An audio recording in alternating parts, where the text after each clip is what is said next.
ഉടമ്പടി ഒരു സാധാരണ ഒരു വിശ്വാസത്തിൻ്റെ പ്രയോഗം അല്ല, എക്സ്പ്രഷൻ അല്ലെ പ്രഖ്യാപനം എന്നതിനേക്കാളുപരി ഉടമ്പടി അതിൽ തന്നെ ഒരു ജീവിതക്രമമായിട്ട് മാറുകയാണ്. അതുകൊണ്ടാണ് പുതുക്കുന്നവരുടെ എണ്ണം ഇപ്പോൾ കൂടിയിരിക്കുന്നത്. പണ്ട് നിങ്ങൾക്കറിയാമല്ലോ, ഉടമ്പടി തുടങ്ങിയ കാലത്ത് 16, 17, 18 കാലഘട്ടങ്ങളിൽ ഉടമ്പടി പുതുക്കുന്നത് 1/3 പേരായിരുന്നു. ഉടമ്പടി എടുക്കുന്നതിൻ്റെ 1/3 പേരാണ് ഉടമ്പടി പുതുക്കത്തുള്ളത്. അന്ന് 90 ദിവസത്തേക്ക് വേണ്ടി മാത്രമുള്ള ഒരു പ്രത്യേകമായ ഒരു പ്രത്യേക വിഷയബന്ധിയായ ഒരു പ്രാർത്ഥനയായിരുന്നു. ജോലിയില്ല, വീടില്ല, വിവാഹം നടക്കണില്ല, വിഷയം. ഉടമ്പടി തുടക്കുന്ന കാലത്ത് 16 തുടങ്ങി 17, 18, 19, 20, പിന്നെ കോവിഡ് കാലം 20 വരുമ്പോൾ കോവിഡാവും. അതുവരെ ഇങ്ങനെ ഉടമ്പടി ഒരു വിഷയബന്ധിയാണ് നിന്നത്. അതുകൊണ്ട് ആൾക്കാർ ഒരു 90 ദിവസം ആകുമ്പോൾ വിഷയബന്ധിയായുള്ള ആൾക്കാർ അത് സ്റ്റോപ്പ് ചെയ്യും. ഞങ്ങളുമുണ്ട് വിഷയബന്ധിക്കാരെ, പിന്നെ നിങ്ങൾ കണ്ടിന്യൂ ചെയ്യണമെന്ന് ഞങ്ങളും പറയത്തില്ല. കാര്യം വിഷയബന്ധിക്കാരെ കണ്ടിന്യൂ ചെയ്തിട്ട് കാര്യമില്ല. അതുകൊണ്ടാണ് ഉടമ്പടി. പക്ഷേ പിന്നീട് നമ്മൾ പറയാതെ തന്നെ ഇപ്പോഴെങ്ങനെ വെച്ച് കഴിഞ്ഞാൽ, ഇപ്പോൾ ഉദാഹരണത്തിന് ഒക്ടോബർ 2-ാം തീയതി ഉടമ്പടി പുതുക്കിയവർ എത്രയാണെന്ന് അറിയാമോ? ഒരു ദിവസം 1443 പേരാണ് ഉടമ്പടി പുതുക്കിയത്. അപ്പോൾ നോക്കിയേ, അപ്പോൾ എന്ത് വ്യത്യാസം വരുന്നു നോക്കിയേ. 1443 പേര് ഒരു ദിവസം ഉടമ്പടി പുതുക്കുകയാണ്.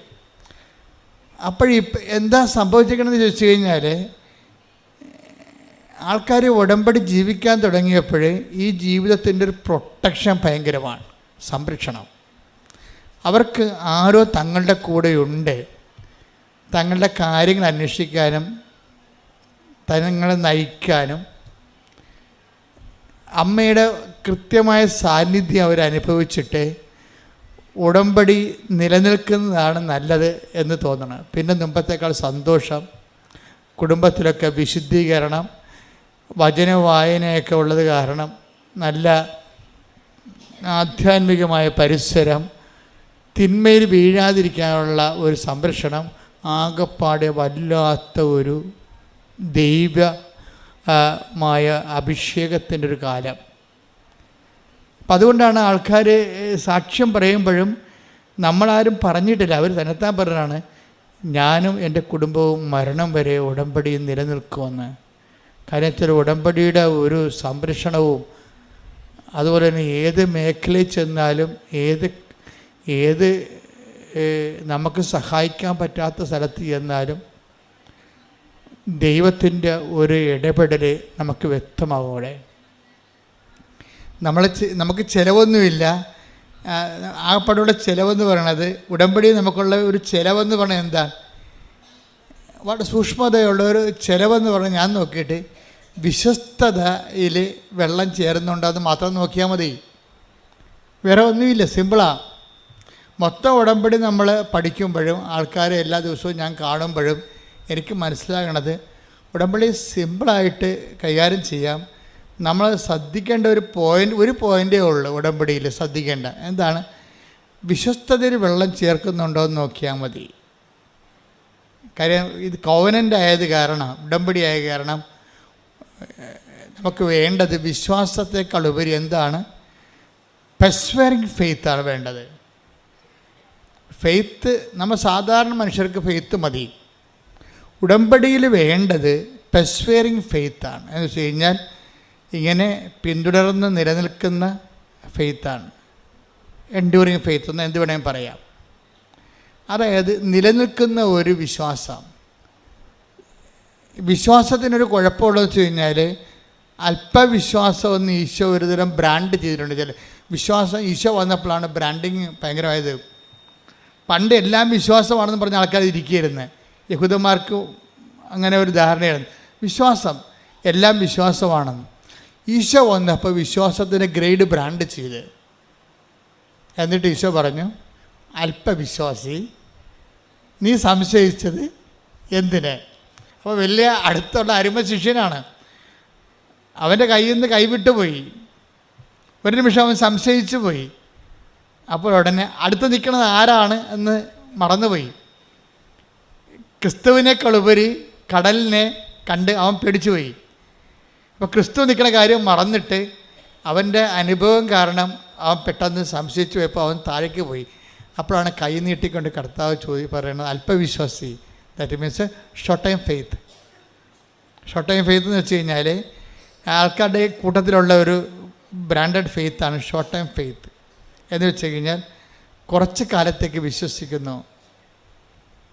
വചനത്തെ പ്രതി ക്ലേശവും സങ്കടങ്ങളും ഉണ്ടാകുമ്പോൾ അവൻ വിട്ടുപോകുന്നു. Take the word of God. അതായത് 13:21 വചനം കേട്ടിട്ട് ഉടനെ സസന്തോഷം സ്വീകരിക്കുകയും തന്നിൽ വേരില്ലാത്തതിനാൽ അല്പനേരം മാത്രം നിലനിന്നിട്ട് വചനത്തെ പ്രതി ക്ലേശവും പീഡയും ഉണ്ടാകുമ്പോൾ തൽക്ഷണം വീണു പോവുകയും ചെയ്യുന്നവനാണ് പാറമേൽ വീണ വിത്ത്. ഇതാണ് അല്പനേരം.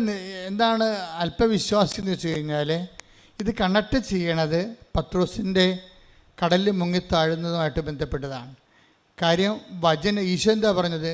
പ്രഭു, പത്രോസ് പറഞ്ഞു കടലിലെ മീതെ ഈശോയെ കണ്ടപ്പോൾ പത്രോസ് പറഞ്ഞു, പ്രഭു അങ്ങാണെങ്കിലേ എന്നെ കൂടി അങ്ങയുടെ അടുക്കിലേക്ക് വരാൻ അനുവദിക്കുവിൻ. അപ്പോൾ ഈശോ എന്താ പറഞ്ഞു? വരൂ എന്ന് പറഞ്ഞു. അതാണ് വചനം. അപ്പോൾ ആ വരൂ എന്ന് പറഞ്ഞ വചനത്തിലാണ് വിശ്വസിക്കേണ്ടത്. അതിന് പക്ഷേ പത്രോസിന് ആ വരൂ എന്നുള്ള വചനം മറന്നുപോയി. പക്ഷെ വചനത്തെ പ്രതി അതിനെ ഈ വരൂ എന്ന് പറഞ്ഞിട്ട് കാര്യമില്ല. അതിനെ പ്രതിയുള്ള കുറച്ച് ക്ലേശങ്ങളുണ്ട്. ആ വരൂ എന്ന് പറഞ്ഞാൽ എളുപ്പമല്ല. Take the bird. പത്രോസ് അവനോട് പറഞ്ഞു, കർത്താവേ അങ്ങാണെങ്കിൽ ഞാൻ ജലത്തിനു മീതെ കൂടി അങ്ങയുടെ അടുത്തേക്ക് വരാൻ കൽപ്പിക്കുക. വരൂ അവൻ പറഞ്ഞു. അപ്പം വരൂ എന്നാണ് അവൻ പറഞ്ഞിരിക്കുന്നത്. പക്ഷെ വരൂ എന്ന് പറഞ്ഞാൽ പിന്നെ ചെല്ലേണ്ട കാര്യം ആരുടേതാണ്? നമ്മുടേതാണ്. അതത്ര ഈസിയല്ല. വരുമെന്ന് പറയുമ്പോൾ ആദ്യത്തെ ഉണ്ടാകുന്ന ചിരിയും സന്തോഷവും ആവേശമൊക്കെ കുറച്ച് കഴിയുമ്പോൾ മാഞ്ഞു പോകും. ഓരോ വചനവും നടപ്പിൽ വരാൻ അതിൻ്റെ കറസ്പോണ്ടിങ് പേയ്മെൻറ്റ് എന്ന് വെച്ച് കഴിഞ്ഞാൽ അതിൻ്റെ അർത്ഥം എന്ന് വെച്ച് കഴിഞ്ഞാൽ അത് നടപ്പിൽ വരുത്താൻ ആവശ്യമായ ചെലവ് പടികളുണ്ട്. മനസ്സിലായി? അല്ലാതെ നമ്മൾ വിശ്വസിക്കണമെന്ന് പറഞ്ഞാൽ ദൈവം ഏക്കത്തില്ല. ദൈവം നമ്മുടെ ഒരു വിശ്വാസവും ടെസ്റ്റ് ചെയ്യാതെ എടുക്കത്തില്ല. ഈ കളികളെ കൃത്യമായിട്ട് മനസ്സിലായില്ലെങ്കിൽ നമ്മുടെ ഈ പാരമ്പര്യ വിശ്വാസം കൊണ്ടിരിക്കും, ഒരു പണിയും നടക്കത്തില്ല. ദൈവത്തിൻ്റെ സ്വഭാവം നമ്മൾ എന്ത് കാലെ പിടിച്ച് പറഞ്ഞാലും ദൈവം പറയും, ഓക്കെ പറയണതല്ല ഞാൻ കേട്ടു, പക്ഷേ ടെസ്റ്റ് ചെയ്യാനുണ്ട്. എല്ലാം പത്തോസിനെ വരെ പറയും ടെസ്റ്റ് ചെയ്യാനുണ്ട്. നീ പറയണ കാര്യം സത്യമാണോ എന്ന് എനിക്ക് ടെസ്റ്റ് ചെയ്യണമെന്ന് പറയും. അതുകൊണ്ട് വരുമെന്ന് പറയും. പിന്നെ വരുമെന്ന് പറയുമ്പോൾ നമ്മളെ കുണുങ്ങി ചാടി അങ്ങോട്ട് ചെല്ലും. കുറച്ച് കഴിയുമ്പോൾ ടെസ്റ്റ് വരും. എന്താണ്? പത്തോസ് കടലിനെ നോക്കും, കാലും നനയും. അപ്പോൾ താഴേക്ക് കർത്താവിനെ മാറ്റിയിട്ട് കടലിനായിട്ട് നോക്കുമ്പോൾ എന്ന് അങ്ങോട്ട് എടുക്കും. അതായത് കർത്താവിനെ നോക്കിപ്പോയ ആളാണ് പെട്ടെന്ന് പകച്ചു പോകും. ഈ പെട്ടെന്ന് പകച്ചു പോണതല്ല, പെട്ടെന്ന് പകച്ചു പോണ അനുഭവങ്ങൾ ദൈവം തരും. മനസ്സിലായില്ലേ? അത് നമ്മളെപ്പോഴും ശ്രദ്ധിക്കണം. പെട്ടെന്ന് പകച്ചു പോണതല്ല, പെട്ടെന്ന് നമുക്ക് പകച്ചു പോകുന്ന രീതിയിലുള്ള അനുഭവങ്ങൾ ദൈവം തരും. നിങ്ങൾ ഭർത്താവിൻ്റെ കള്ളുകുടി മാറാൻ പ്രാർത്ഥിച്ച്, അല്ലെങ്കിൽ അയാളുടെ സംശയ രോഗം മാറാൻ വേണ്ടി പ്രാർത്ഥിച്ചു. അപ്പോൾ 2 ദിവസം അയാളുടെ സംശയം മാറി. അപ്പോൾ ദൈവമേ ഉടമ്പടി ഏറ്റ്, നേരത്തെ പോകേണ്ടതായിരുന്നു എന്നൊക്കെ പറയും. കുറച്ച് കഴിയുമ്പോൾ അയാൾക്ക് പണ്ട് പത്രക്കാരനെ മാത്രമേ സംശയം ഉണ്ടായിരുന്നുള്ളൂ, ഇപ്പോൾ ഇൻസ്റ്റാൾമെൻറ്റുകാരനെ കൂടി സംശയമായി. അതാണ് പ്രശ്നം. ഒരാഴ്ച പുള്ളിക്ക് കുഴപ്പമൊന്നുമില്ലായിരുന്നു. പത്രക്കാരനെ മാത്രമേ പുള്ളിക്ക് പണ്ട് സംശയം ഉണ്ടായിരുന്നു. ഉടമ്പടി എടുത്തപ്പോൾ ഇൻസ്റ്റാൾമെൻറ്റുകാരനെ കൂടി സംശയമായി.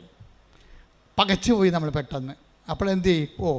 ഇനിയിപ്പോൾ നീലത്തിരി കത്തിച്ചാൽ എന്ത് കാര്യം, പച്ചത്തിരി കത്തിച്ചാൽ എന്ത് കാര്യം? കണ്ട സംഭവത്തിൽ പേയ്മെൻറ്റ് വിരണ കണ്ടില്ലേ? ഇതിൻ്റെ ഉടമ്പടി വഴികളിലുള്ള പേയ്മെൻറ്റ് നോക്കണം. അത് ഇതിനകത്ത് നമ്മൾ എന്ത് വിശ്വസിക്കണമെന്ന് പറഞ്ഞാലും നമ്മുടെ അപ്പനേക്കും അമ്മയേക്കും മക്കളും എല്ലാവരും ഏൽക്കും. പക്ഷേ ദൈവം മാത്രം ഏൽക്കത്തില്ല. ടെസ്റ്റ് ഉണ്ടെന്ന് പറയും. ഇത് ടെസ്റ്റെന്ന് പറഞ്ഞ വിശ്വാസമാണോ? ഇത് മരണം വരെ ടെസ്റ്റുകളുണ്ടാകും. അതാണ് ഈശോ പറഞ്ഞ പ്രലോഭനങ്ങൾ ഉണ്ടാവേണ്ടതാണ്. 18:7 എടുത്ത് മത്തായി സുവിശേഷം ശ്രദ്ധിക്കട്ടെ. ഹല്ലേലൂയ ഹല്ലേലൂയ ഹല്ലേലൂയ. യേശുവേ നന്ദി, യേശുവേ സ്തുതി. ഹല്ലേലൂയ ഹല്ലേലൂയ ഹല്ലേലൂയ. മത്തായി 18:7. പ്രലോഭനങ്ങൾ നിമിത്തം ലോകത്തിന് ദുരിതം. ഇതാണല്ലേ പ്രലോഭനങ്ങൾ ഉണ്ടാകേണ്ടതാണ്. മാറ്റാൻ പറ്റത്തില്ല.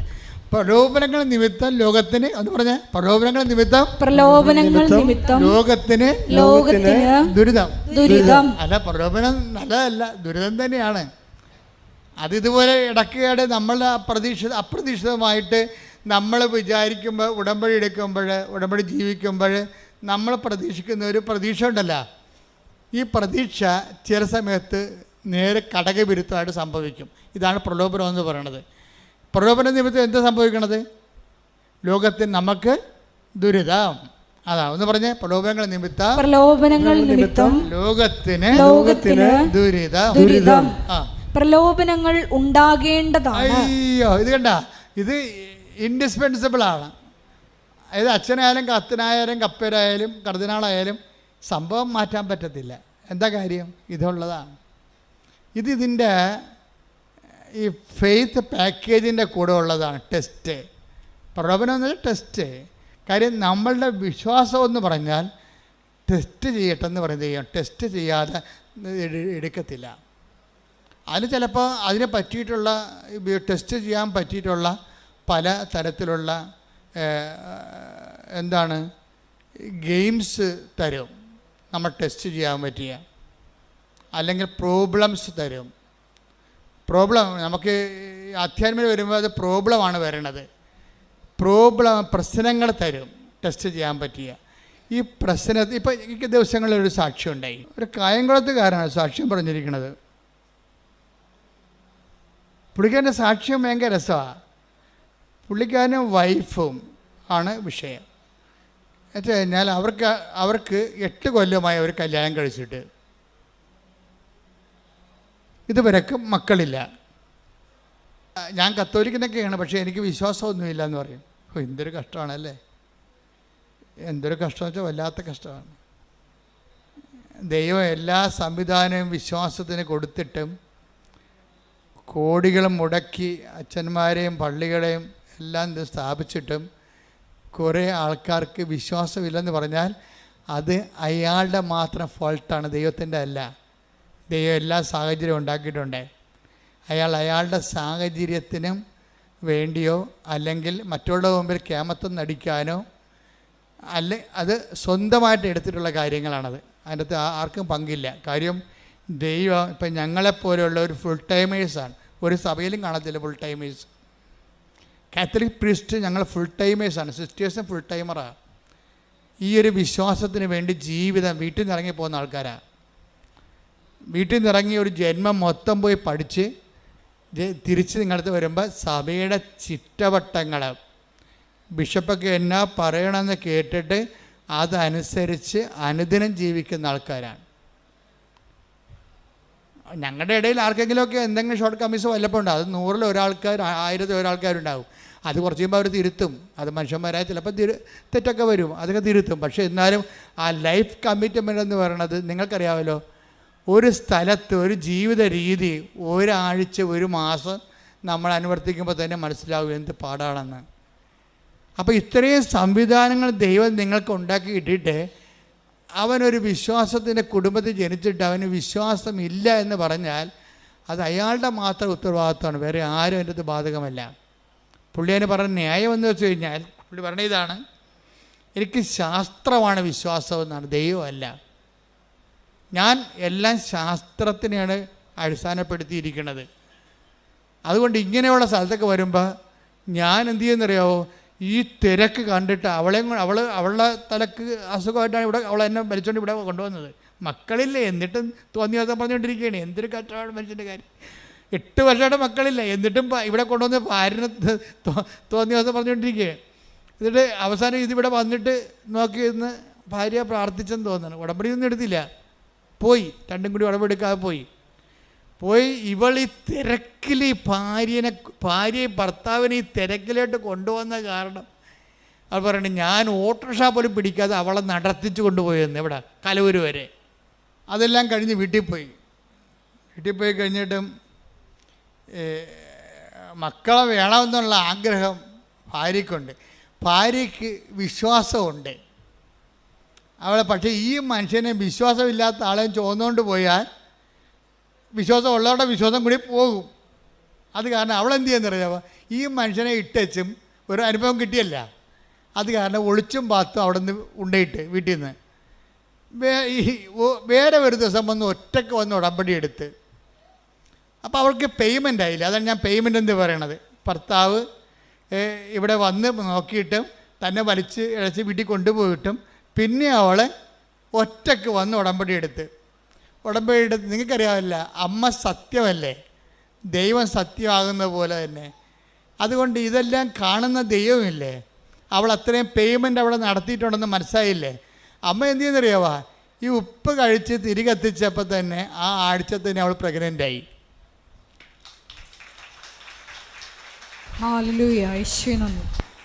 ആഴ്ച പ്രഗ്നൻ്റായി. അപ്പം ഭർത്താവിന് വിശ്വാസമായി. കാര്യം എന്താണ്, ഇയാൾ ശാസ്ത്രം പറഞ്ഞിരുന്നിട്ട് IVF-ഉം പല പരിപാടിയൊക്കെ ചെയ്തില്ല അങ്ങേര്, എന്നിട്ട് ഒന്നും നടന്നില്ലല്ലോ. അവസാനം ഇവിടെ അമ്മയുടെ അടുത്ത് വന്നപ്പോൾ ഒറ്റ വരവിന് ഒരാഴ്ച കൊണ്ട് തന്നെ അവൾ പ്രഗ്നൻ്റായി. ആ കുട്ടിയെ കിട്ടിയപ്പോൾ തന്നെ അയാൾക്ക് ഭയങ്കര സന്തോഷമായി. കാര്യം അയാളുടെ ശാസ്ത്രം അവിടെ പരാജയപ്പെട്ട കാരണം അയാൾ വിശ്വാസത്തിലേക്ക് വന്ന്. പിന്നെ എന്താ വെച്ച് കഴിഞ്ഞാൽ, പിന്നെ ആദ്യത്തെ കുഞ്ഞ് ജനിച്ച് കഴിഞ്ഞപ്പോൾ തന്നെ രണ്ടാമത്തെ കുഞ്ഞും ജനിച്ച്. അപ്പം അതിന് മറ്റേത് മുല കൂടി മാറിയില്ലെങ്കിൽ പോലും അവർ അഡ്ജസ്റ്റ് ചെയ്ത് രണ്ടാമത്തെ കുഞ്ഞിനെയും കൂടി എടുത്ത്. അമ്മയുടെ ഒരു വിഷയം എന്ന് വെച്ച് കഴിഞ്ഞാൽ, അതായത് രണ്ടാമത്തെ കുഞ്ഞിനെയും കൂടി കിട്ടിക്കഴിഞ്ഞപ്പോൾ 8 കൊല്ലമായിട്ട് കുഞ്ഞില്ലാത്ത ആൾക്കാരാണ്. ഒരു പിക്ചർ മാറുന്ന മാറ്റം കണ്ടില്ലേ, ഉടമ്പടിയിലൂടെ പിക്ചർ മാറുന്ന മാറ്റം കണ്ടില്ലേ. അതായത് ഈ രണ്ടാമത്തെ കുഞ്ഞിനെയും കിട്ടിക്കഴിഞ്ഞപ്പോൾ മൂന്നാമത്തെ കുഞ്ഞിനെയും പ്രഗ്നൻ്റായി. അതോടുകൂടി ആ ചേടത്തിയുടെ പടം കൊഴിഞ്ഞ്. നമ്മൾ വിശ്വാസികളെന്ന് പറയുന്ന ആൾക്കാർ പക്ഷെ ദൈവം അംഗീകരിക്കത്തില്ല. അതാണ് പ്രശ്നം, ദൈവം അംഗീകരിക്കത്തില്ല. ഇപ്പം എന്ത് ചെയ്ത്, അവൾക്ക് ഈ മൂന്നാമത്തെ കുഞ്ഞിനെ കൊല്ലണം. എങ്ങനെയുണ്ട് പരിപാടി? പണ്ടൊരു കുഞ്ഞിന് വേണ്ടി തെണ്ടി നടന്നതാണ്. ഇപ്പം മൂന്നാമത്തെ കുഞ്ഞിനെ കണ്ടപ്പോൾ ഭർത്താവിൻ്റെ അടുത്ത് വന്ന് രാത്രിയും പകലും ഇവൾ നിലവിളിക്കുകയാണ്. എന്തിനാണ്? നമുക്കിതിനെ അബോർട്ട് ചെയ്ത് കളയാം, നമുക്കിതിനെ അബോർട്ട് ചെയ്ത് കളയാം. എന്താണ്ട് കാര്യം? ഒരു കുഞ്ഞിനെ എങ്ങനെയാണ് കൊല്ലണേടി? നീ എന്താ ഇങ്ങനെ പറയണത്? അപ്പോൾ അയാൾക്ക് വിശ്വാസം ഇല്ലെന്ന് പറഞ്ഞെങ്കിലും ഇപ്പം വിശ്വാസം കിട്ടിയപ്പോൾ അയാൾക്ക് സത്യസന്ധമായ വിശ്വാസം കിട്ടി. അയാൾ പറയണത് കൊലപാതകമല്ലേ ഇവൾ പറയണത്. വെച്ചാൽ നമുക്ക് എന്തെങ്കിലും കിട്ടുമ്പോൾ നമുക്കൊരാശ്വാസം സന്തോഷം ഉണ്ടാകുമ്പോൾ വിശ്വാസമുണ്ട്. ആ വിശ്വാസത്തിന് വേണ്ടി നമ്മൾ വില കൊടുക്കേണ്ടി വരികയാണെങ്കിൽ, അയ്യോ എൻ്റെ 5 പൈസ ഇല്ലെന്ന് പറയും, ഞാൻ ചെയ്യത്തില്ല, നമുക്ക് വേണ്ടെന്ന് പറയും. കണ്ട, ഇത് ഇങ്ങനെയൊക്കെയുള്ള കള്ള വിശ്വാസങ്ങൾ ആൾക്കാർക്കുണ്ട്. അതാണ് വിശ്വാസത്തിൻ്റെ ഗ്രേഡ് തിരിക്കണതിൻ്റെ കാര്യം. വലിയ വിശ്വാസം, ചെറിയ വിശ്വാസം എന്നൊക്കെ ഈശോ പറയത്തില്ലേ? അതിൻ്റെ കാര്യം അല്പവിശ്വാസമുണ്ട്, ചെറിയ വിശ്വാസമുണ്ട്, വലിയ വിശ്വാസമുണ്ട്. അപ്പോൾ ഈ വിശ്വാസത്തിന് പേയ്മെൻറ്റ് കൊടുക്കണ അനുസരിച്ചാണ് വിശ്വാസം വലുതാകണത്. ദൈവം എപ്പോഴും നോക്കണത് വലിയ വിശ്വാസം എന്നാണ് പറയണതെന്നുണ്ടെങ്കിലും അതെന്താ ട്രൂ ഫെയ്ത്ത് എന്നാണ് ഉദ്ദേശിക്കുന്നത്. സത്യവിശ്വാസം എന്ന് വെച്ചാൽ ടെസ്റ്റഡ് ഫെയ്ത്താണ് സത്യവിശ്വാസം, അതിന് കള്ളൻ അല്ല. ഇപ്പം ഇവൾക്ക് വിശ്വാസം ഒരു ടെസ്റ്റ് കൊടുത്തിരിക്കുകയാണ്. ഇവൾ എന്തുകൊണ്ടാണ് രാത്രിയും പകലും ഉറക്കവുമില്ല, ഊണുമില്ല? ഇവൾക്ക് ഡിപ്രഷനായി. പ്രഗ്നൻ്റുമാണ്, ഇവൾ ഡിപ്രഷനുമാണ്. ഇവളെ കൊണ്ട് സൈക്കാട്രിക് കാണിക്കേണ്ടി വന്ന അവസാനം. ഭർത്താവിനാണെങ്കിൽ കുഞ്ഞിനെ കൊല്ലാൻ താല്പര്യമില്ല, ഇവളാണെങ്കിൽ കുഞ്ഞിനെ കൊന്നേ മതിയാകത്തുള്ളൂ. എന്നാടി കാര്യം? കാര്യം എന്ന് പറയുമ്പം ആൾക്കാരൊക്കെ കളിയാക്കണം എന്നാണ് കാര്യം. കണ്ട നോക്കിയേ, അപ്പോൾ ദൈവം അവിടെ ഇല്ല. ഇപ്പം ആരാ വന്നിരിക്കുന്നത് ദൈവമായിട്ട്? ആൾക്കാർ വന്നിരിക്കുകയാണ്. ഈ സായിപ്പിനെ കാണുമ്പോൾ കവാത്ത മറക്കുകയും ചെയ്യുന്ന പരിപാടി നമ്മുടെ കയ്യിലുണ്ടെന്ന് ഈശോയ്ക്ക് അറിയാം. അതുകൊണ്ട് ടെസ്റ്റ് ചെയ്യണ പലപ്പോഴും ഒരു സൊസൈറ്റീനെ വെച്ചുകൊണ്ടാണ് ടെസ്റ്റ് ചെയ്യത്തുള്ളത്. രഹസ്യമായിട്ടുള്ള പരിപാടിയൊന്നുമില്ല. രഹസ്യത്തിൽ അനുഗ്രഹം അടിച്ചു മാറ്റിയിട്ട് സാക്ഷ്യം പറയാൻ പോകാമെന്ന് പറഞ്ഞിരിക്കല്ലേ, പോതില്ല. ഓന്തോടിയ വെയിൽ വരെ, ചെമ്മീൻ ചാടിയ ചട്ടി വരെ നീ തിരിച്ചു വരേണ്ടി വരും. ദൈവത്തിനെ പറ്റിച്ചിട്ട് അനുഗ്രഹം അടിച്ചു മാറ്റിയിട്ട് ആരോടും അറിയാതെ തൻ്റെ കേമത്തമാണെന്ന് പറഞ്ഞുകൊണ്ട് ഇരുന്ന എൻ്റെ പൊന്നു മകനെ മകളെ, ഇവിടെ തന്നെ നീ വരേണ്ടി വരും. വന്നു കഴിഞ്ഞാൽ ഒറ്റ നടക്കി സംഭവം പോകത്തില്ല. എന്താ കാര്യം? നീ ഫ്രോഡാണെന്ന് ദൈവത്തിന് ആദ്യമേ മനസ്സിലായതാണ്. ഒരിക്കൽ നമ്മളോർക്കുക, നിങ്ങൾക്ക് ഭർത്താവിനെ പറ്റിക്കുക, നാട്ടുകാരെ പറ്റിക്കുക, അയൽവാസികളെ പറ്റിക്കുക. ദൈവത്തിനെ പറ്റിച്ചാൽ ആ പാട് അവിടെ കിടക്കും. ഈ ഗർഭിണികളൊക്കെ 9-ാം മാസം 6-ാം മാസം ആകുമ്പോഴൊക്കെ മൂത്ത പിള്ളേരുണ്ടെങ്കിൽ അമ്മൂമ്മ പറയത്തില്ലേ, എടി കുഞ്ഞ അമ്മയുടെ ചെല്ലല്ലോ, എന്താ ഈ കൊച്ചിന് അകം കൊണ്ട് വയറായിട്ട് വല്ലതും മാന്തിയിട്ടുണ്ടെങ്കിൽ ആ ഗർഭിണിയുടെ വയറിൻ്റെ കൊച്ചു മാന്തി നഖത്തിൻ്റെ പാട് അങ്ങനെ തന്നെ മരണം വരെ കിടക്കും. എന്താണ്? ശരീരം ലൂസ് ചെയ്തിരിക്കണല്ലേ. ശരീരം ഇളമക്കൊണ്ടിരിക്കുന്ന സമയത്ത് നമ്മളൊരു പാടിട്ടാൽ മതി, അവിടെ കിടക്കും അത്.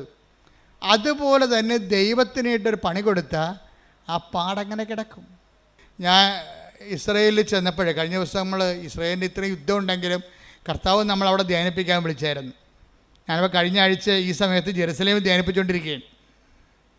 അപ്പം ജെറുസലേമിൽ ഞാൻ ചെല്ലുമ്പോൾ തന്നെ മലയാളികൾ എത്രയോ 100 കണക്കിന് മലയാളികളാണ് വരുന്നത്. അപ്പം ഞാൻ അവരെല്ലാവരോടും ധ്യാനത്തിൻ്റെ സമയത്ത് പറഞ്ഞു, അതായത് നമ്മൾക്ക് സമയത്ത് ഇപ്പം നിങ്ങൾ തന്നെ ഇവിടെ ഇസ്രയേലിലുള്ളവർ നിങ്ങളിപ്പോൾ പെട്ടെന്ന് ചിന്തിക്കുകയാണ്, ഇവിടെ എനിക്ക് ഭർത്താവിനെ കൊണ്ടുവരാൻ പറ്റത്തില്ലല്ലോ, മക്കളുമായിട്ട് വന്ന് കുടുംബമായിട്ട് ജീവിക്കാൻ പറ്റത്തില്ലല്ലോ, ന്യൂസിലൻഡിൽ പോയാൽ പറ്റുമല്ലോ എന്ന് പറഞ്ഞ് നിങ്ങൾ കെട്ടിയെടുത്ത് ന്യൂസിലൻഡിലേക്ക് പോകാം. അപ്പം അങ്ങനെ ന്യൂസിലൻഡിലേക്ക് പോകാൻ കൊണ്ട് കൈപൊക്കാൻ പറഞ്ഞപ്പോൾ കുറേ എണ്ണം കൈപൊക്കി. ഞാൻ പറഞ്ഞു, രണ്ടാമതൊന്നും ചിന്തിക്കണേ, ഇവിടുന്ന് ചാടറാകുമ്പോൾ ഒന്ന് ചിന്തിക്കണം. എന്താ കാര്യം എന്ന് വെച്ച് കഴിഞ്ഞാൽ എല്ലായിടത്തും എല്ലാ നിയമങ്ങളും എപ്പോഴും മാറിക്കൊണ്ടിരിക്കും. അതെനിക്ക് ജെറുസലേമിൽ ചെന്നപ്പോൾ കർത്താവ് എനിക്കൊരു ഐഡിയ തന്ന്, നിയമം ഇങ്ങനെ ചാടാൻ കുറച്ച് നിപ്പുണ്ട്, നിയമങ്ങൾ മാറിയാൽ അവിടെയും ഇല്ല ഇവിടെയും ഇല്ലാത്ത രീതി വരും. അതുകൊണ്ട് ഇപ്പം ഞാൻ പറഞ്ഞു, കൈവൊക്കെ അണ്ണന്മാരെല്ലാം പ്രാർത്ഥിക്കുക, കുറച്ച് പ്രാർത്ഥിച്ചിട്ട്. അപ്പോൾ എൻ്റെ കൂടെ ഒരു 10 ആ സമയത്ത് പള്ളിയല്ലായിരുന്നു, പൊതുവെ സാക്രിസ്റ്റി കുറച്ച് പേരെ ഉണ്ടായുള്ളൂ. ആ സമയത്ത് അതിൻ്റെ മനസ്സിൽ സംഭവം വന്നത് കാര്യം. അപ്പോഴേ ഇതോടുകൂടി ആൾക്കാർക്കൊരു വെളിവായി. എന്താ കാര്യം വെച്ച് കഴിഞ്ഞാൽ, ഇങ്ങനെ ചിന്തിച്ച്, അതായത് ഒരു തെറ്റായ തീരുമാനം ഉണ്ടായാൽ മതി, പ്രൊട്ടക്ഷൻ ഇല്ലെങ്കിൽ പണി കിട്ടും. എന്ന് വെച്ച് കഴിഞ്ഞാൽ നിങ്ങളെപ്പോഴെങ്കിലും ദൈവത്തിന് കൊടുക്കേണ്ട മഹത്വം ദൈവത്തിന് കൊടുക്കാതെ സ്വന്തം ഗമയാണെന്ന് വിചാരിക്കുകയോ, അല്ലെങ്കിൽ നിങ്ങളുടെ ബന്ധുക്കൾക്കോ പണത്തിനോ പാർട്ടിക്കോ പറമ്പിനോ പൊന്നിനോ ദൈവത്തിന് പകരം വെച്ചിട്ടുണ്ടെങ്കിൽ ഈ പാടിങ്ങനെ കിടക്കും. ഒറ്റടക്ക് പോകത്തില്ല ഈ സംഭവം. ഇത് എക്സിറ്റ് അടിച്ച് പോയിട്ടുണ്ടെങ്കിൽ ഏത് രാജ്യത്ത് പോലെ നിങ്ങൾ എക്സിറ്റ് ആകും കമ്പ്യൂട്ടർ നോക്കുമ്പോൾ. അതുപോലെ നിങ്ങൾ ഒരിക്കൽ ദൈവത്തിന് പണി കൊടുത്തിട്ടുള്ളതാണ്. നിങ്ങളിപ്പോൾ അയ്യോ ഞാൻ സാക്ഷ്യം പറയത്തൊന്നുമില്ല, ഞാൻ ആൾക്കാർ കേൾക്കത്തില്ല, നാത്തൂരുണ്ടാകും, ഇവിടെ അയൽവാസികളുണ്ടാകും, അവർ നാട്ടിൽ പോയി എന്ത് പറയും എന്നെക്കുറിച്ച്, അപ്പം എനിക്ക് ഇങ്ങനെ പ്രശ്നം ഉണ്ടായെന്ന് അറിയത്തില്ലേ. അപ്പോൾ പ്രശ്നം ഉണ്ടായെന്ന് ആൾക്കാർ അറിയുകയും ചെയ്യരുത്, എന്ന സൂത്രത്തെ അനുഗ്രഹം അടിച്ച് മാറ്റുകയും ചെയ്യണം എന്നാ പറഞ്ഞിരിക്കുന്ന സൂത്രക്കാരികളുണ്ട്. നിങ്ങളോടാണ് ഞാൻ പറയണത്, നിങ്ങൾ ഓടണത് വെയിൽ വരെയേ ഉള്ളൂ, ഓന്തുപോലെ തിരിച്ചു വരും സാധനം. എന്താ കാര്യം? തിരിച്ച് വരുമ്പോൾ ആദ്യം ഉണ്ടായിരുന്ന മോന്തം ഉണ്ടാകത്തില്ല, കുറച്ച് അയലൊക്കെ നൂലിൻ്റെ പെസ ഉണ്ടെന്ന് പറയും ഞങ്ങളുടെ നാട്ടിലൊക്കെ. എന്താ പറയുന്നത് വെച്ച് കഴിഞ്ഞാൽ, ഇയാൾ ഇനി 2ാമത്തെ ടെസ്റ്റ്, ഡബിൾ ടെസ്റ്റ് വരും. നീ ഫേക്കാണെന്ന് മനസ്സിലായ സ്ഥിതിക്ക് പിന്നെ 2 ടെസ്റ്റ് ആവും. ആൾക്കാർക്ക് എന്നാ പ്രശ്നം എന്നറിയാമോ? ആൾക്കാർ ഭയങ്കരമായിട്ട് ഉടമ്പടിയൊക്കെ എടുത്ത് കസറിക്കൊണ്ട് പ്രാർത്ഥിക്കും, എന്നാലും ഉള്ളിൽ വിശ്വസിക്കും, ഇതൊക്കെ എല്ലാവരുമൊക്കെ കുറച്ച് കഴിയുമ്പോൾ പറയേ, ഉടമ്പടി എടുത്തില്ലെങ്കിൽ എനിക്ക് കൊച്ചിനെ കിട്ടുമായിരുന്നു. ഇതൊക്കെ ദൈവത്തിന് അറിയാവേ. നീ മനസ്സിൽ വിചാരിക്കണത് തന്നെ. Take the word of God. 139-ാം സങ്കീർത്തനം 1 മുതലുള്ള തിരുവചനങ്ങൾ.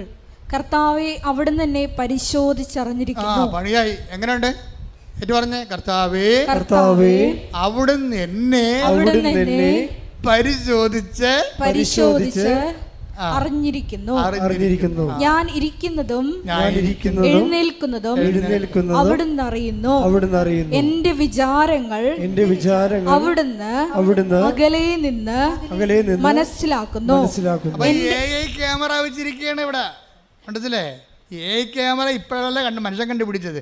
ദൈവത്തിന് പണ്ടേ സംഭവമുണ്ട്. ഞാൻ നിന്റെ മൂമെൻറ്റ്സുകൾ അകലെ നിന്ന് വീക്ഷിച്ചുകൊണ്ടിരിക്കുകയാണെന്ന് പറഞ്ഞത്. അപ്പോൾ എന്ന് വെച്ച് കഴിഞ്ഞാൽ എൻ്റെ അർത്ഥം എന്ന് വെച്ച് കഴിഞ്ഞാൽ, നിങ്ങളെ പല ആൾക്കാരും ദൈവത്തെ വിശ്വസിക്കുന്നുണ്ടെങ്കിലും കുറച്ച് കഴിയുമ്പോൾ, നിങ്ങൾ ഒരു 5-6 മാസം കഴിയുമ്പോൾ നിങ്ങൾ സാക്ഷ്യം പറഞ്ഞാൽ പോലും നിങ്ങൾ പറയും, അതിപ്പോൾ അത് മറ്റു തരത്തിൽ നടക്കുമായിരുന്നു. ഇപ്പോൾ ഞാൻ ഉടമ്പടി എടുത്തില്ലെങ്കിൽ ചിട്ടി വീഴുമായിരുന്നു, ഞാൻ ഉടമ്പടി എടുത്തില്ലെങ്കിലും ആ സ്ഥലം വിറ്റു പോകുമായിരുന്നു. എൻ്റെ പൊന്നു മകനെ ഇങ്ങനെ എങ്ങാനും വിചാരിച്ചാൽ അതിൻ്റെ അർത്ഥം എന്താണ്? നീ ഇത്രയും നാളെ കാട്ടിക്കൂട്ടിയതും എല്ലാം അണ്ടർ എസ്റ്റിമേറ്റ് ആയി സാധനം. ഇനി ഏത് കാലത്ത് നിനക്ക് ദൈവത്തിൻ്റെ അടുത്ത് വരാൻ പറ്റും? പല സമയത്ത് നീ ഞെളിഞ്ഞു നിന്ന് കർത്താവിൻ്റെ മുമ്പിൽ പറഞ്ഞതാണ്, ദൈവമാണ് എന്നെ സഹായിച്ചതെന്ന്. ഇതിൽ ആ പ്രാർത്ഥനയുടെ കെട്ട് വിട്ടപ്പോൾ നീ തനി നിറം കാണിക്കും. അതിപ്പോൾ അല്ലെങ്കിൽ ഞാൻ ജയിക്കുമായിരുന്നു, ഞാൻ കുറേ കഷ്ടപ്പെട്ടതല്ലേ. അതായത് ഒരിക്കലും നിങ്ങൾക്ക് പറ്റിക്കുന്ന അബദ്ധം എന്തറിയാവോ? സാക്ഷ്യം പറയുന്നവന് 10 മാർക്ക്. ഇനി ഈ സാക്ഷ്യം പ്രതിസാക്ഷ്യമാകും, കൗണ്ടർ വിറ്റ്നസിങ്ങും ആകും, അതിന് 20 മാർക്ക് നെഗറ്റീവാണ്. എന്താ കാര്യം? നിങ്ങളിപ്പോൾ മകള് ജയിച്ചു, IELTS ജയിച്ചു, അല്ലെങ്കിൽ അവൾ റാങ്ക്, അവർക്ക് MBBS അഡ്മിഷനുള്ള റാങ്ക് ലിസ്റ്റിൽ കയറി. ഇപ്പം നിങ്ങൾ പറയും, ഞങ്ങൾ ഉടമ്പടി എടുത്തു, പത്രം കൊടുത്തു, പിന്നെ അവിടെ കൊണ്ട് ഉപ്പിട്ട് പ്രാർത്ഥിച്ചു, ദൈവം ഞങ്ങളെ സഹായിച്ചു എന്ന് പറയും. ഇപ്പം പറയും. ഒരു കൊല്ലം കഴിയുമ്പോൾ ഈ തള്ള തന്നെ നാക്കുകൊണ്ട് പറയും, അല്ലെങ്കിൽ ഞാൻ കുഞ്ഞുനാൾ മുതലേ അവളുടെ കൂടെ ഇരുന്ന് പഠിപ്പിച്ചതാണ് അവളെ. ഞങ്ങളൊരു കാറ്റക്കിസത്തിന് പോലും വിടാതെ തന്നെ പഠിപ്പിച്ചിരിക്കണത്. അത് അവൾക്കറിയാം. അതൊക്കെ തന്നെ അപ്പം തന്നെ കൗണ്ടായിപ്പോയി. പിന്നെ ഈ സാധനം ഇനി നാളെ പോയി ദൈവത്തിനെ മറന്ന് അമ്മയും മകളെ പഠിപ്പിച്ചിരിക്കണം. കാരണം ഇവൾ ആരെങ്കിലും വിശ്വാസം നടക്കാത്തവനെ ലൈൻ അടിച്ചിട്ട് അവസാനം വിശുദ്ധിയില്ലാത്ത വിശ്വാസമില്ലാത്ത കുഞ്ഞിനെ പ്രസവിക്കും. അതെന്താ? ഈ അമ്മ വരുത്തി വെച്ചിരിക്കുന്ന സംഭവമാണിതെല്ലാം. ദൈവത്തെ മറന്ന് മക്കളെ കാറ്റക്കിസത്തിന് പോലും വിടാതെ 1-ാം സ്ഥാനം പഠനത്തിന് കൊടുത്ത് ഉണ്ടാക്കലാണ് കാണിച്ചിരിക്കുന്നത്. ഒന്നും ഉറങ്ങിയാൽ നേരം വിളിക്കത്തില്ല. ദൈവത്തിൻ്റെ മുമ്പിലാണ് നിങ്ങൾ കളിക്കണമെങ്കിൽ നിങ്ങളെപ്പോഴും വിചാരിക്കണം എന്താണ്? ദൈവം ഉണ്ടായിക്കൊള്ളാം, ദൈവത്തെ അങ്ങനെ ഉള്ളിൻ്റെ ഉള്ളിൽ വേറെ ഒരു ചിന്തയുണ്ട് ആൾക്കാർക്ക്.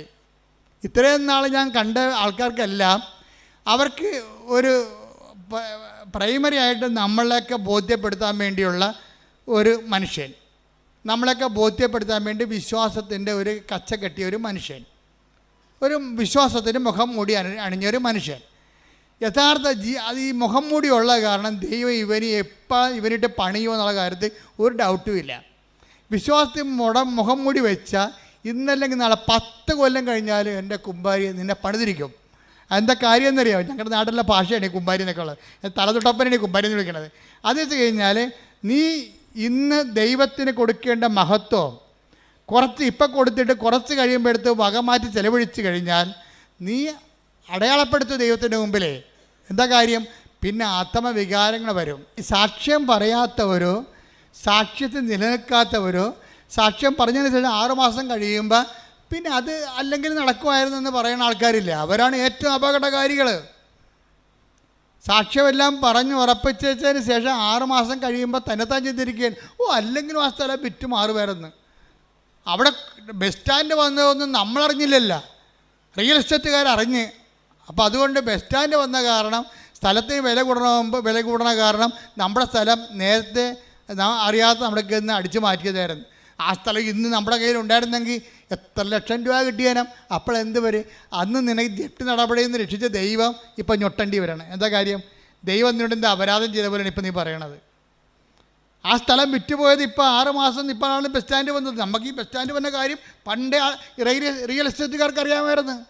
അതുകൊണ്ടാണ് അവന്മാർ വന്നിട്ട് പറഞ്ഞ വിലക്ക് സ്ഥലം എടുത്തിരിക്കണത്. നമുക്കറിയാൻ പറ്റില്ല, അതുകൊണ്ട് നമ്മുടെ സ്ഥലം പോയി. ഓക്കെ, ദൈവത്തിന് ഒരിക്കൽ കൊടുത്ത മഹത്വം ജപ്തി നടപടിയിൽ നിന്ന് ഒഴിവാക്കിയതിന് ഇപ്പം നീ ബസ് സ്റ്റാൻഡ് വന്ന് നീ കൊടുത്ത സ്ഥലത്ത് വില കൂടിയപ്പോൾ നീ മാറ്റി ചിന്തിക്കാൻ തുടങ്ങി.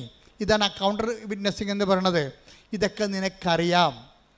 ഒരു ചിന്ത നിൻ്റെ ഉള്ളിൽ വരുന്നുമ്പോൾ തന്നെ അത് ഞാൻ അറിയുന്നു. എൻ്റെ ദൈവവേദനെ നിങ്ങൾ തീക്കട്ടയിൽ ഉറുമ്പരിക്കരുത്. എന്താ പ്രശ്നം വെച്ച് കഴിഞ്ഞാൽ ആദ്യമേ തന്നെ ഉടമ്പടി എടുക്കുമ്പോൾ തന്നെ ദൈവമായിട്ടൊരു ഉടമ്പടി ചെയ്യണം. എന്താ കാര്യം?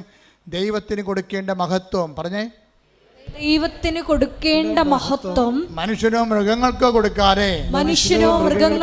കൊടുക്കാതെ എന്റെ മരണം വരെ ദൈവത്തിന് മാത്രമേ കൊടുക്കൂ. അപ്പൊ ഈ മേഖലയിലെ കോളം കൃത്യമായിട്ട് പൂരിപ്പിച്ച പിന്നെ കുറച്ച് ആശ്വാസമായി. എന്താ കാര്യം? ഇനി നമുക്ക് പ്രശ്നമില്ല. നമ്മൾ ദൈവമായിട്ട് വിശ്വസ്തത എന്നുള്ള വിഷയത്തിൻ്റെ ഭാഗമായിട്ട് വരുന്ന പഠനങ്ങളാണിത്. ഉടമ്പടി എടുത്തതിന് ശേഷം സാക്ഷ്യം പറഞ്ഞതിന് ശേഷം പിന്നെ 6 മാസം കഴിയുമ്പോൾ സാക്ഷ്യം മറിച്ച് ചിന്തിക്കുമ്പോൾ അവിശ്വസ്തതയാണ് അവിടെ വരണത്. അപ്പോൾ അത് വിശ്വസ്തതയിൽ ഉടമ്പടിയുടെ കാര്യത്തിൽ വിശ്വസ്തത മരണം വരെയാണ് വരണത്. അപ്പം അങ്ങനെ വരുമ്പോൾ എന്താ വെച്ച് കഴിഞ്ഞാൽ ദൈവം ഒരാളെ വിശ്വസിച്ച് പോയാൽ അയാളുടെ ക്വാളിറ്റി ആയിരിക്കും അത്. അല്ല ഓരോ അണ്ണന്മാർ വന്ന് അങ്ങോട്ട് ഉന്തുമ്പോൾ അങ്ങോട്ട് പോകും, ഇങ്ങോട്ട് ഉന്തുമ്പോൾ ഇങ്ങോട്ട് വരും, അങ്ങനെ എടുക്കത്തില്ല.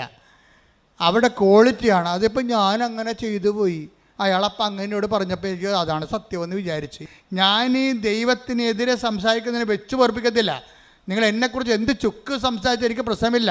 ഞാൻ നിങ്ങൾ മരിച്ചു പോയിട്ട് മണ്ണടിക്കുന്ന ആൾക്കാരാണ്. നിങ്ങളുടെ എന്നെ അംഗീകരിച്ചുകൊണ്ട് എനിക്ക് എന്നാ കിട്ടാനാണ്? ഒന്നും കിട്ടാനില്ല. പക്ഷേ ഞാൻ കർത്താവിൻ്റെ വചനമാണ് നിങ്ങൾ പറഞ്ഞിട്ടുണ്ടെങ്കിലല്ല ദൈവത്തിൻ്റെ ദിവസം എനിക്കൊരു ഓർമ്മ കിട്ടും. എനിക്കത് മതി. അതുകൊണ്ടാണ് ഞാൻ ഇങ്ങനെ മോശമായിട്ട് സംസാരിക്കണത്. ജനങ്ങളെ വിശുദ്ധീകരിക്കാനും ശക്തീകരിക്കാനും മരണം വരെ ദൈവത്തിൻ്റെ തിരുസന്നിധി കർത്താവിൻ്റെ വിശുദ്ധമായ രക്തത്തെ വീണ്ടെടുക്കപ്പെട്ട ദൈവത്തിൻ്റെ അവകാശമായി നിങ്ങളെ സംരക്ഷിക്കാനുള്ള ബാധ്യതയ്ക്കാണ് ഈ പട്ടം മേടിച്ചിരിക്കുന്നത്. ഞാൻ എന്തെങ്കിലും നിങ്ങൾ പറയണമെന്ന് വെച്ച് കഴിഞ്ഞാൽ ഞാൻ നിങ്ങൾ നിശ്ചയിക്കല് ചെയ്യണത് നിങ്ങൾക്ക് ഉപ്പായിക്കൊണ്ട് നിങ്ങൾ കേടുവരാൻ സൂക്ഷിക്കപ്പെടണമെന്നുണ്ട്. എവിടെ വരെയാണ്? നിത്യതയിൽ ദൈവത്തെ കണ്ടെത്തുന്നവരെ. വാട്ട് സ്പിരിറ്റ് ലീഡ്സ് യു എന്ന് കർത്താവ് ചോദിച്ചത് എന്തുകൊണ്ടാണ്? എന്തരൂപിയാണ് നിങ്ങൾ നയിക്കണതെന്ന് കർത്താവ് എപ്പോഴും ഇൻസ്പെക്ട് ചെയ്യണ ഒരു ചോദ്യമാണത്. നിങ്ങൾ നയിക്കണ അരൂപി എന്താണെന്ന്. കളിയാക്കുന്നവർ നയിക്കണ അരൂപി എന്താണ്? കളിയാക്കി കേട്ടപ്പോൾ കുഞ്ഞിനെ അബോർഷൻ ചെയ്യാൻ പോകുന്ന ഇവളെ നയിക്കണ അരൂപി എന്താണ്? ദുഷ്ടാരൂപിയാണ് അല്ലെങ്കിൽ ലോകാരൂപിയാണ്. ലോകാരൂപിയിലെ ദുഷ്ടാരൂപിയിലെ ഉടമ്പടി വർക്ക് ചെയ്യത്തില്ല.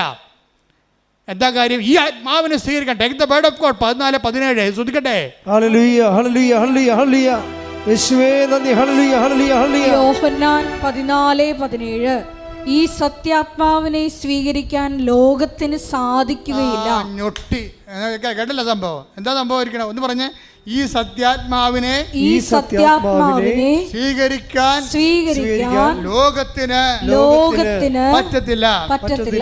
ലോകത്തിന് പറ്റത്തില്ലെന്ന് പറഞ്ഞാൽ എന്താണ്? അമേരിക്കയ്ക്കും ആഫ്രിക്കയ്ക്കും പറ്റത്തില്ല. ലോകാരൂപിയാൽ നയിക്കപ്പെടുന്നവർക്ക് കർത്താവിൻ്റെ പരിശുദ്ധാത്മാവ് സ്വീകരിക്കാൻ പറ്റത്തില്ല. പരിശുദ്ധാത്മാവ് ഉണ്ടെങ്കിൽ അത് സാക്ഷ്യത്തിൻ്റെ ആത്മാവാണ്. കർത്താവിൻ്റെ മനുഷ്യരുടെ മുമ്പിൽ എന്നെ ഏറ്റു പറയുന്നവനെ 10:32 എടുത്ത് 10:32 മനുഷ്യരുടെ മുമ്പിൽ എന്നെ ഏറ്റുപറയുന്നവരെ എന്റെ സ്വർഗ്ഗസ്ഥനായ പിതാവിന്റെ മുമ്പിൽ ഞാനും ഏറ്റുപറയും. അപ്പൊ ഏറ്റുപറയുന്ന ആത്മാവ് എന്താണ്? പരിശുദ്ധാത്മാവാണ്. കർത്താവിൻ്റെ പരിശുദ്ധാത്മാവിന് ഏറ്റുപറയാത്തൊരു ആത്മാവാണ് നിനക്കുള്ളതെങ്കിൽ അത് ലോകത്തിൻ്റെ ആത്മാവാണ്. ലോകത്തിൻ്റെ ആത്മാവിൻ്റെ ആരാധ്യ പുരുഷൻ ആരാണ്? നീയോ അല്ലെങ്കിൽ നീ ആരാധിക്കുന്ന വ്യക്തികളോ സമൂഹമോ ആയിരിക്കാം. നിന്റെ കർത്താവായ ദൈവം ഞാനാകുന്നു, ഞാനല്ലാതെ മറ്റൊരു ദൈവം നിനക്കുണ്ടാവരുമെന്ന് പറയുമ്പോൾ ഈ മറ്റൊരു ദൈവത്തിൻ്റെ ഉള്ളിൽ ഈ മറ്റു മനുഷ്യരും സമൂഹം ഉണ്ടാകുന്നുണ്ട്. അതിൽ പാർട്ടി ഉണ്ടാകുന്നുണ്ട്, അതിൽ നിന്റെ സുഹൃത്തുക്കൾ ഉണ്ടാകുന്നുണ്ട്, നിൻ്റെ കൂട്ടുകാരുണ്ടായിരുന്ന അവരെന്ത് വിചാരിക്കുന്ന നാട്ടുകാരെന്ത് പറയുന്നു നീ പറയുന്നുണ്ടെങ്കിൽ എൻ്റെ ദൈവ പൈതലെ നീ ജീവിക്കുന്നത് ലോകാരൂപിയാലാണ്. ലോകാരൂപിയെ നയിക്കപ്പെടുന്നവർക്ക് ദൈവത്തിൻ്റെ ആത്മാവിനെ സ്വീകരിക്കാൻ സാധ്യമല്ലെന്നാണ് 14:17 പറയുന്നുണ്ടെങ്കിൽ ആരാണ് ദൈവത്തിൻ്റെ ആത്മാവ് നയിക്കപ്പെടുന്നത്? അത് റോമ 8:14 എടുത്ത് ശ്രദ്ധിക്കട്ടെ. ഹല്ലേലൂയ ഹല്ലേലൂയ ഹല്ലേലൂയ ഹല്ലേലൂയ യേശുവേ നന്ദി. ഹല്ലേലൂയ ഹല്ലേലൂയ ഹല്ലേലൂയ. റോമ 8:14 ദൈവാത്മാവിനാൽ പറഞ്ഞ ദൈവാത്മാവിനാൽ നയിക്കപ്പെടുന്നവരെല്ലാം ദൈവത്തിന്റെ പുത്രന്മാരാണ്. ഒന്നിന് പറയുക, ദൈവാത്മാവിനാൽ നയിക്കപ്പെടുന്നവരെല്ലാം ദൈവത്തിന്റെ പുത്രന്മാരാണ്. എന്റെ ദൈവപൈതലെ, ദൈവ പൈതലിനുള്ളത് അധികാരമാണ്, ദൈവ പൈതലിനുള്ളത് ശക്തിയാണ്. ശക്തിയും അധികാരം ലഭിക്കുമ്പോഴാണ് ഇങ്ങനെയുള്ള തിന്മകളുടെ മേൽ നമുക്ക് ആധിപത്യം ഉണ്ടാകാൻ പറ്റണത്. അപ്പം നമ്മുടെ ഉടമ്പടിയുടെ ആത്യന്തികമായ ലക്ഷ്യമെന്താണ്? ദൈവാത്മാവ് നയിക്കപ്പെടുക, ദൈവത്തിൻ്റെ മക്കളാകുക, ദൈവത്തിൻ്റെ മക്കളായിക്കൊണ്ട് ദൈവമക്കളുടെ അധികാരം നേടുക, കഴിവ് നേടുക. അതല്ലേ യോഹന്നാൻ 1:12 എടുത്ത് ശ്രുതികടലിയ യേശുവേ നന്ദി. ഹല്ലേലൂയ ഹല്ലേലൂയ ഹല്ലേലൂയ. യോഹന്നാൻ 1:12 തന്നെ സ്വീകരിച്ചവർക്കെല്ലാം തന്റെ നാമത്തിൽ വിശ്വസിക്കുന്നവർക്കെല്ലാം ദൈവമക്കളാകാൻ അവൻ കഴിവ് നൽകി. യോഹന്നാൻ 1:12 എന്താ പറയണത്? തന്നെ സ്വീകരിച്ചവർക്കെല്ലാം, പറഞ്ഞേ, തന്നെ സ്വീകരിച്ചവർക്കെല്ലാം തന്റെ നാമത്തിലെ വിശ്വസിക്കുന്നവർക്കെല്ലാം തന്റെ നാമത്തിലെ വിശ്വസിക്കുന്നവർക്കെല്ലാം തന്റെ നാമത്തിലെ വിശ്വസിക്കുന്നവർക്കെല്ലാം ദൈവമക്കളാകാനുള്ള കഴിവ് നൽകി. കൈയടിക്കട്ടെ, ശ്രുതിക്കട്ടെ. ഹല്ലേലൂയ ഹല്ലേലൂയ ഹല്ലേലൂയ ഹല്ലേലൂയ. ദിവ്യകാരുണ്യത്തിന് ആരാധനയും സ്തുതിയും പുകഴ്ചയും ഉണ്ടായിരിക്കട്ടെ. എൻ്റെ ദൈവത്തിലെ ഇതുപോലെ ഓരോ പ്രോബ്ലങ്ങള് സോൾവ് ചെയ്താണ് നമ്മൾ ദൈവമക്കളുടെ കഴിവ് നേടുന്നത്. മനസ്സിലായില്ലേ? എന്താ പറഞ്ഞിരിക്കണത്? യോഹന്നാൻ 2:12 എന്താ 1:12 എന്താ പറയണത്? തന്റെ നാമത്തിൽ, പറഞ്ഞേ, തന്റെ നാമത്തിൽ വിശ്വസിക്കുന്നവർക്കെല്ലാം ദൈവമക്കളാകാനുള്ള കഴിവ് നൽകി.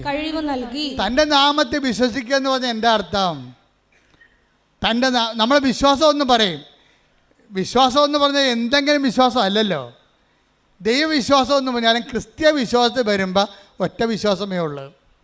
ക്രിസ്തീയ വിശ്വാസം എന്ന് പറയുമ്പോൾ റാൻഡമായിട്ട് ഇങ്ങനെ ജനറലായിട്ട് ദൈവത്തെ വിശ്വസിക്കണമല്ല. Very particular and personal. Our faith is very particular and personal. എന്താണ്? Our faith is in the name of Jesus Christ. അവൻ്റെ നാമത്തിലാണ് വിശ്വസിക്കുന്നത്. പറഞ്ഞ്, എൻ്റെ വിശ്വാസം അവന്റെ നാമത്തിൽ വിശ്വസിക്കുന്ന എനിക്ക് ദൈവമക്കളാകാനുള്ള കഴിവ് നൽകുന്ന നല്ല പിതാവേ, നന്ദി പറയുന്നു, എനിക്ക് സ്തോത്രം ചെയ്യുന്നു, ആരാധിക്കുന്നു.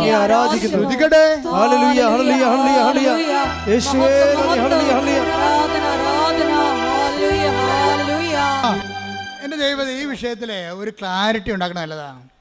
കൃപാസനം ധ്യാനത്തിൻ്റെ ഒരു പ്രത്യേകത നിങ്ങൾ അറിയാം. അത് ലളിതമായിരിക്കും, വ്യക്തമായിരിക്കും വിഷയം. നിങ്ങളോട് എന്താ പറഞ്ഞത്? വിശ്വാസം നിങ്ങൾ ക്ലാരിഫൈ ചെയ്യണം. Clarifying the faith. എന്താ സംഭവം? നമ്മുടെ വിശ്വാസം എവിടെയാണ്? അവൻ്റെ നാമത്തിലാണ്. ആരുടെ നാമത്തിലാണ്? യേശുവിൻ്റെ നാമത്തിലാണ് വിശ്വസിക്കണം. ഈ യേശുവിൻ്റെ നാമത്തിലുള്ള വിശ്വാസം എന്തുകൊണ്ടാണ് നമ്മൾ അവൻ്റെ നാമത്തിൽ വിശ്വസിക്കണം? എന്താ കാര്യം? അവൻ്റെ നാമത്തിൽ, വേറെ എന്തെങ്കിലും നാമത്തിൽ വിശ്വസിക്കാൻ പാടില്ലേ? എല്ലാ മതങ്ങളും ഓരോ വഴികളാണെന്നല്ലേ പറയണത്. വേറെ ഏതെങ്കിലും നാമത്തിൽ വിശ്വസിക്കാൻ പാടില്ലേ? പറ്റത്തില്ല. എന്താ കാര്യം? അവൻ മാത്രമാണ് നിൻ്റെ പാപത്തിന് പരിഹാരം ചെയ്തത്. അതാ വിഷയം. അവൻ്റെ നാമത്തിൽ അവൻ പ്രകൃത്യാ ദൈവമായിരിക്കവേ, പറഞ്ഞേ, അവൻ പ്രകൃത്യാ ദൈവമായിരിക്കവേ ദൈവത്തോടുള്ള സമാനത മുറുകെ പിടിക്കേണ്ട കാര്യമായി പരിഗണിക്കാതെ തന്നെ തന്നെ താഴ്ത്തി മരണത്തോളം കുരിശു മരണത്തോളം തന്നെ തന്നെ താഴ്ത്തി. അതിനാൽ ദൈവം അവനെ അത്യധികം ഉയർത്തി എല്ലാ നാമങ്ങളെക്കാൾ ഉന്നതമായ നാമം കൈയെടുക്കട്ടെ.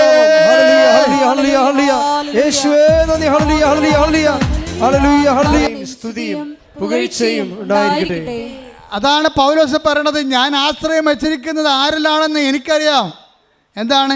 എല്ലാ നാമങ്ങളെക്കാൾ ഉന്നതമായ നാമത്തിലാണ്. അതിനാൽ ദൈവം അവനെ അത്യധികം ഉയർത്തി എല്ലാ നാമങ്ങളെക്കാൾ ഉന്നതമായ നാമം അവിടത്തേക്ക് നൽകി. അതിനാൽ അവന്റെ നാമം കേൾക്കുന്ന മാത്രയില് take the word of God സ്തുതിക്കട്ടെ. ഹല്ലേലൂയ ഹല്ലേലൂയ യേശുവേ നന്ദി. ഹല്ലേലൂയ ഹല്ലേലൂയ ഹല്ലേലൂയ ഹല്ലേലൂയ ഹല്ലേലൂയ ഹല്ലേലൂയ യേശുവേ സ്തുതി. ഹല്ലേലൂയ ഹല്ലേലൂയ ഹല്ലേലൂയ ഹല്ലേലൂയ. 2:9-10 ആകയാൽ ദൈവം അവനെ അത്യധികം ഉയർത്തി. പറഞ്ഞേ, ആകയാൽ ദൈവം അവനെ അത്യധികം ഉയർത്തി. ആകയാൽ ദൈവം അവനെ അത്യധികം ഉയർത്തി എല്ലാ നാമങ്ങൾക്കും ഉപരിയായ നാമം നൽകുകയും ചെയ്തു. ഇത് യേശുവിന്റെ നാമത്തിനു മുമ്പിൽ സ്വർഗത്തിലും ഭൂമിയിലും പാതാളത്തിലുമുള്ള സകലരും മുട്ടുകൾ മടക്കുന്നതിനും യേശുക്രിസ്തു കർത്താവാണെന്ന് പിതാവായ ദൈവത്തിന്റെ മഹത്വത്തിനായി എല്ലാ നാവുകളും ഏറ്റുപറയുന്നതിനും വേണ്ടിയാണ്. അപ്പൊ യേശുക്രിസ്തു ആരാണെന്ന് പറഞ്ഞത്? കർത്താവ്. എങ്ങനെ കർത്താവ് ആകണത്? ഫിലിപ്പിയർ 2:11 യേശുക്രിസ്തു കർത്താവാണെന്ന് പിതാവായ ദൈവത്തിന്റെ മഹത്വത്തിനായി എല്ലാ നാവുകളും ഏറ്റുപറയുന്നതിനും വേണ്ടിയാണ്. അതായത് എല്ലാ നാവുകളും ഏറ്റു പറയണം. എന്താ പറയണം? യേശുക്രിസ്തു കർത്താവാണെന്ന്. എന്തുകൊണ്ടാണ് അവൻ കർത്താവായത്? എല്ലാ നാമങ്ങളുടെയും ഉന്നതമായ നാമം. എല്ലാ നാമങ്ങളെന്ന് പറയുന്നത് എന്താണ്? ഇപ്പം ജപ്തി എന്ന് പറഞ്ഞ ഒരു നാമമല്ലേ? ബാങ്ക് മാനേജർ നമ്മൾ പറയുന്ന ഒരു നാമമാണ് ജപ്തി. ക്യാൻസർ ഡോക്ടർ പറയുന്ന ഒരു നാമമാണ്. അങ്ങനെ ലോകത്ത് ജപ്തികളുണ്ട്. അതുപോലെ തന്നെ പലതരത്തിലുള്ള നാമങ്ങളുണ്ട്. സംശയം ഒരു നാമമാണ്, മദ്യപാനം ഒരു നാമമാണ്. ഇങ്ങനെ എല്ലാ നാമങ്ങളെക്കാൾ ഉന്നതമായ നാമം. ഈ ഉന്നതമായ നാമം കൊണ്ട് മനുഷ്യന് സങ്കടങ്ങളുണ്ടാക്കുന്ന, രോഗങ്ങളുണ്ടാക്കുന്ന, തകർച്ച ഉണ്ടാക്കുന്ന, അപമാനം ഉണ്ടാക്കുന്ന എല്ലാ നാമങ്ങളെയും അവൻ കുരിശിൽ ബന്ധിച്ചിരിക്കുന്നു. കൈയടിക്കട്ടെ, ശ്രദ്ധിക്കട്ടെ. നിങ്ങൾക്കൊരു സങ്കടം ഉണ്ടാകുമ്പോൾ, നിങ്ങൾക്ക് രോഗം ഉണ്ടാകുമ്പോൾ നിങ്ങൾ എന്താ പറയണത്?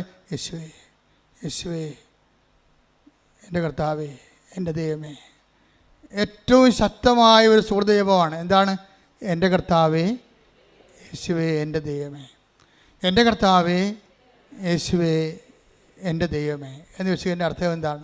ഈ നാമത്തിൻ്റെ അപ്പുറത്ത് വേറെ ഒരു നാമവുമില്ലെന്ന് ഞാൻ പ്രഖ്യാപിക്കുന്നു.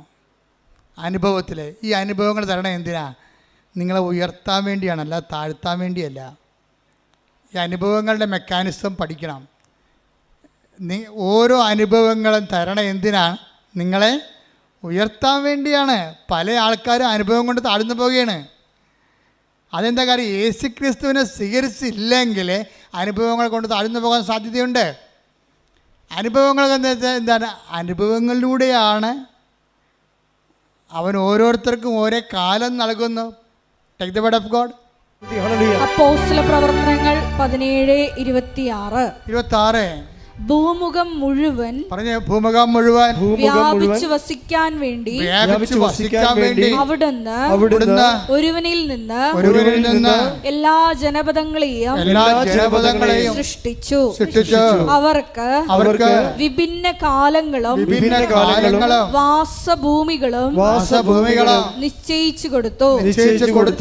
ഇത് അവർ ദൈവത്തെ അന്വേഷിക്കുന്നതിനും ഒരുപക്ഷേ അനുഭവത്തിലൂടെ അവിടുത്തെ കണ്ടെത്തുന്നതിനും വേണ്ടിയാണ്. അപ്പോൾ ഓരോ പ്രശ്നം ഉണ്ടാകണേ എന്തിനാണ്? ദൈവത്തെ അന്വേഷിക്കാനാണ്, അല്ല പിശാചിനെ അന്വേഷിക്കാനല്ല.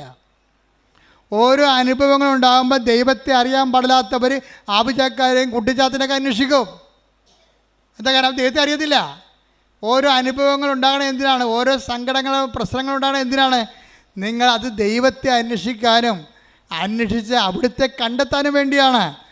പക്ഷേ ദൈവത്തെ അറിയാൻ പാടില്ലാത്തവർ പല പല ക്രിയകൾ ചെയ്തുകൊണ്ട് നടക്കും. അതുകൊണ്ടാണ് ബൈബിൾ പറയണത്, നിങ്ങൾ ദൈവത്തെ അന്വേഷിക്കണത് എന്താണ്? അന്വേഷിച്ചെത്തുമ്പോൾ നിങ്ങൾ എന്താ മനസ്സിലാക്കണത്?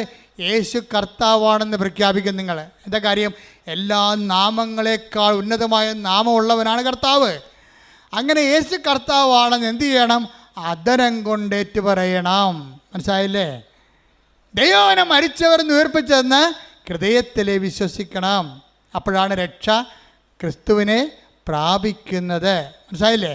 ക്രിസ്തുവിനെ ഓരോ വിഷയത്തെ പ്രാപിക്കാൻ പറ്റും.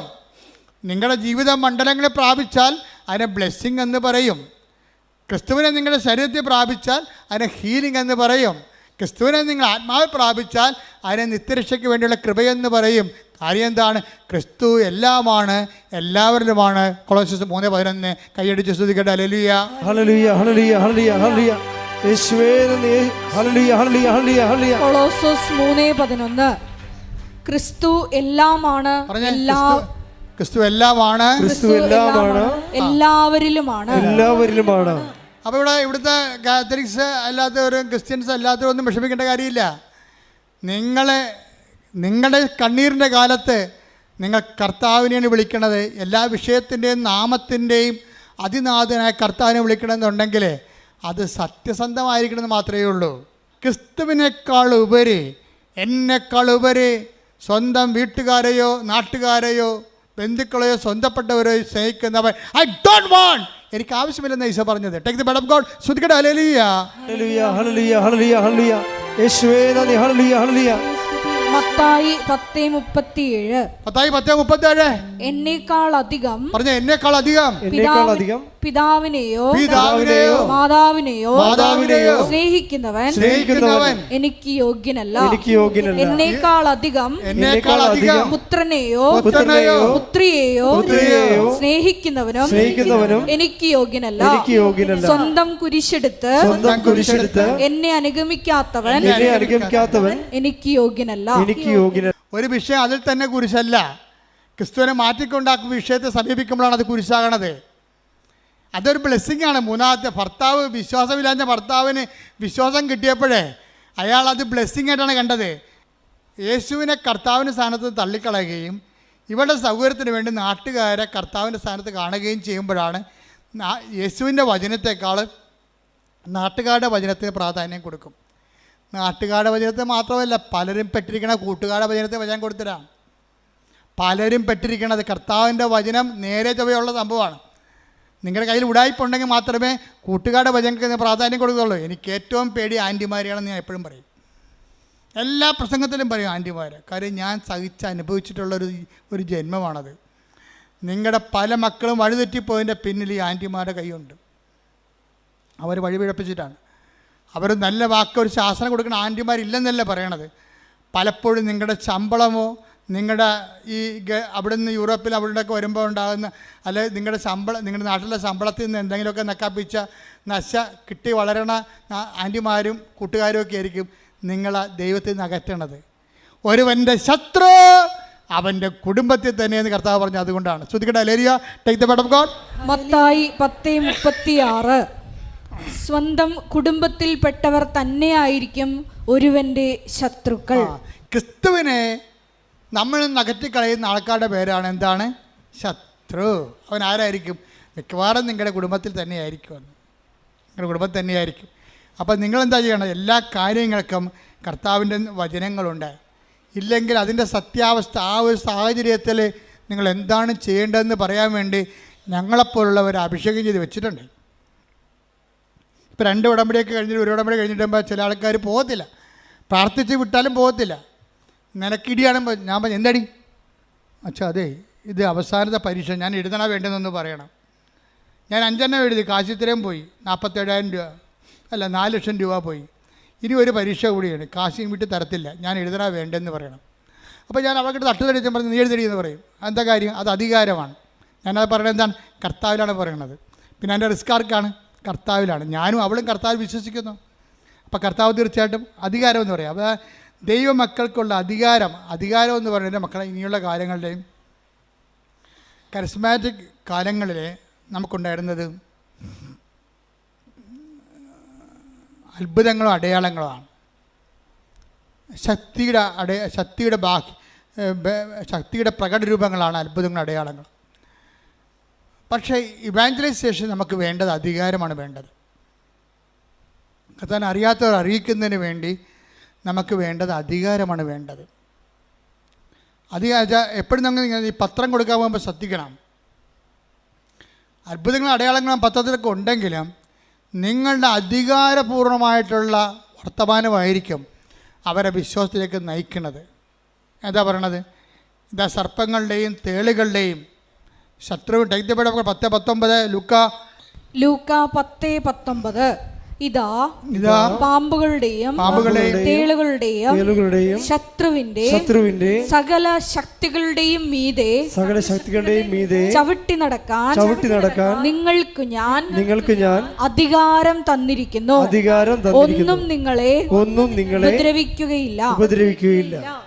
അതായത് നമ്മൾക്ക് ഇപ്പൊ ഇനി മത്തായി 28:18 എടുത്ത് ശ്രുതിക്കട്ടെ. ഹല്ലേലൂയ ഹല്ലേലൂയ ഹല്ലേലൂയ ഹല്ലേലൂയ. യേശുവേ നന്ദി. ഹല്ലേലൂയ ഹല്ലേലൂയ.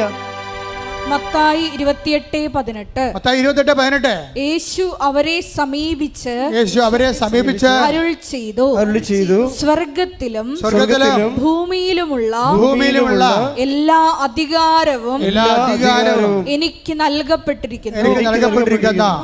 ആകയാൽ നിങ്ങൾ പോയി എല്ലാ ജനതകളെയും ശിഷ്യപ്പെടുത്തുവിൻ. പിതാവിന്റെയും പുത്രന്റെയും പരിശുദ്ധാത്മാവിന്റെയും നാമത്തിൽ അവർക്ക് ജ്ഞാനസ്നാനം നൽകുവിൻ.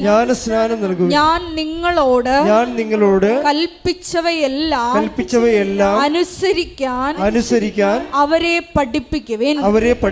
യുഗാന്തം വരെ എന്നും ഞാൻ നിങ്ങളോട് കൂടെ ഉണ്ടായിരിക്കും. സംഭവം മനസ്സിലായില്ലേ നിങ്ങൾക്ക്? ഈ സുവിശേഷം കൈമാറ്റത്തിന് വേണ്ടത് അധികാരമാണ്, ശക്തിയല്ല. ശക്തിയും അടയാളം മാത്രമല്ല, അധികാരം വേണം. അധികാരം വേണമെന്നുണ്ടെങ്കിൽ അധികാരത്തിന് എപ്പോഴും നമുക്കറിയാം അധികാരം എങ്ങനെ ഉണ്ടാകണം. സഭയിൽ അധികാരം ഉണ്ടാകാൻ ഒത്തിരി മാർഗങ്ങളുണ്ട്. അധികാരം ഉണ്ടാകാൻ ഒത്തിരി മാർഗങ്ങൾ നമുക്കുണ്ട്. അതിൽ ഒരു അധികാരം ലോ സ്റ്റാറ്റസിങ് ആണ്. ഉടമ്പടിയിലെ ഏറ്റവും ഘടകമാണ് ലോ സ്റ്റാറ്റസിങ്. എന്നുവെച്ചാൽ അതിനാൽ അത്യധികം അവനെ ഉയർത്തി എല്ലാ നാമങ്ങൾക്ക് ഉന്നതമായ നാമം അവിടത്തേക്ക് നൽകി. അവന് നാമം കേൾക്കുമ്പോഴേ താഴെ പാതാളത്തിന് ഭൂസ്വർഗങ്ങളുമുള്ള എല്ലാ ജീവജാലങ്ങളും മുഴങ്കാൽ മടക്കേണ്ടിയിരിക്കുന്നു. അധികാരത്തിന് ശക്തി അതാണ്. അധികാരമെന്ന് പറയുമ്പോൾ അധികാരമുള്ളവർക്ക് മാത്രമേ സുവിശേഷ വേല ചെയ്യാൻ പറ്റത്തുള്ളൂ. അതുകൊണ്ട് നിങ്ങൾ പത്രം കൊടുക്കുന്നവർ കർത്താവേ സുവിശേഷ ചൈതന്യത്തിൻ്റെ അധികാരം തരാൻ പ്രാർത്ഥിക്കണം. കാരണം നിങ്ങൾ പോണത് തേളുകളുടെയും പാമ്പുകളുടെയും ശത്രുവിൻ്റെ സകല ശക്തികളുടെ നേർക്കാണ് പോണത്. നിങ്ങൾ പറയും അച്ഛന് കാശുണ്ടാക്കാനാണത്. നിങ്ങൾക്ക് എന്ത് കാര്യം? നിങ്ങൾക്ക് വിദ്യാഭ്യാസമില്ലേ? നിങ്ങൾക്ക് എന്താ പത്രം നടക്കേണ്ട കാര്യമുണ്ട്? ഇതാ ശത്രുക്കളുടെയും തേളുകളുടെയും ശത്രുവിൻ്റെ പിശാചിൻ്റെ എല്ലാ ശക്തികളുടെ അടുത്തേക്കാണ് നിങ്ങൾ പോണത്. ആ ശക്തിയെ അതിജീവിക്കുന്ന അധികാരം തന്നാൽ നിങ്ങളെ വിടുന്നത്. അതുകൊണ്ട് തന്നെ നിങ്ങൾ 10:19 പറഞ്ഞുകൊണ്ടിരിക്കണം എന്ന് പറഞ്ഞാൽ ഇതാ ശത്രുവിൻ്റെ ലൂക്ക 10:19 പറഞ്ഞ ഇതാ ശത്രുവിൻ്റെ സകല ശക്തികളുടെ മേൽ ചവിട്ടി നടക്കാൻ അധികാരം തന്ന എന്റെ കർത്താവേ എന്റെ നാമത്തെ പ്രഘോഷിക്കുന്നതിനായി എന്നെ ശക്തീകരിക്കണമേ. എന്റെ നാമത്തെ കൈ മാറുന്നതിനായി എന്നെ ശക്തീകരിക്കണമേ.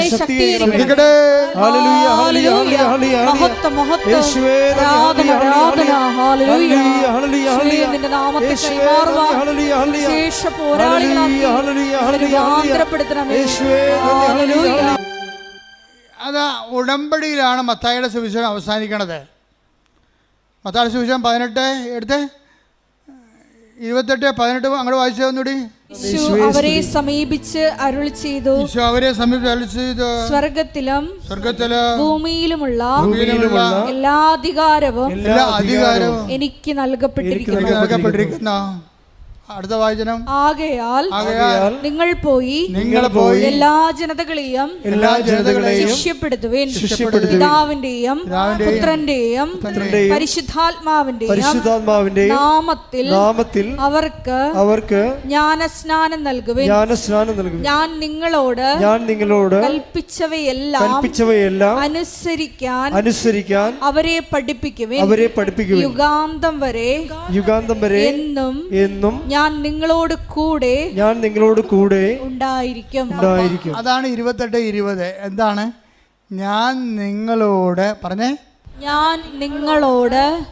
കൽപ്പിച്ചവയെല്ലാം അനുഷ്ഠിക്കുവാൻ അവരെ അഭ്യസിക്കുവേൻ. അതാണ് ഞാൻ പറഞ്ഞതുപോലെ, അവൻ പറഞ്ഞതുപോലെ ചെയ്യുക. അതാണ് ഉടമ്പടി. ഉടമ്പടിയുടെ ഉദ്ദേശം എന്താണ്? അധികാരത്തോടുകൂടി കർത്താവിന് കൈമാറുകയും കർത്താവിൻ്റെ വചനം അനുസരിച്ചുകൊണ്ട് ജീവിക്കാൻ വേണ്ടി ഒരു ജനതയെ ഒരുക്കുകയും ചെയ്യുകയാണ്. അതിന് നെറ്റഫെക്റ്റ് എന്താണ്? യുഗാന്ത്യം വരെ ഞാൻ നിങ്ങളുടെ കൂടെ ഉണ്ടായിരിക്കും. ഉടമ്പടി പ്രസൻസ് അങ്ങനെ വരണത്. കർത്താവിൻ്റെ വചനം അനുസരിച്ച് ജീവിക്കുമ്പോൾ വാഗ്ദാനത്തിൻ്റെ ഭാഗമാണ് ദൈവത്തിൻ്റെ സാന്നിധ്യം. കൈയടിക്കട്ടെ, സ്തുതിക്കട്ടെ.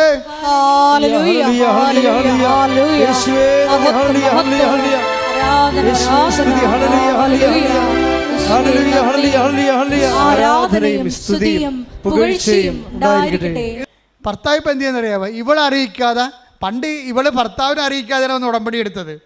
ഇപ്പോൾ ഭർത്താവ് ചിരിക്കണത് എന്താണ്? ഇവള് കുഞ്ഞിനെ കൊല്ലാൻ നടക്കണ കാരണം, അവൾ ഡിപ്രഷൻ അടിച്ചിരിക്കണ കാരണം ഭർത്താവ് അവളറിയിക്കാതെ വന്ന് സ്വന്തമായിട്ട് ഉടമ്പടി എടുത്ത്.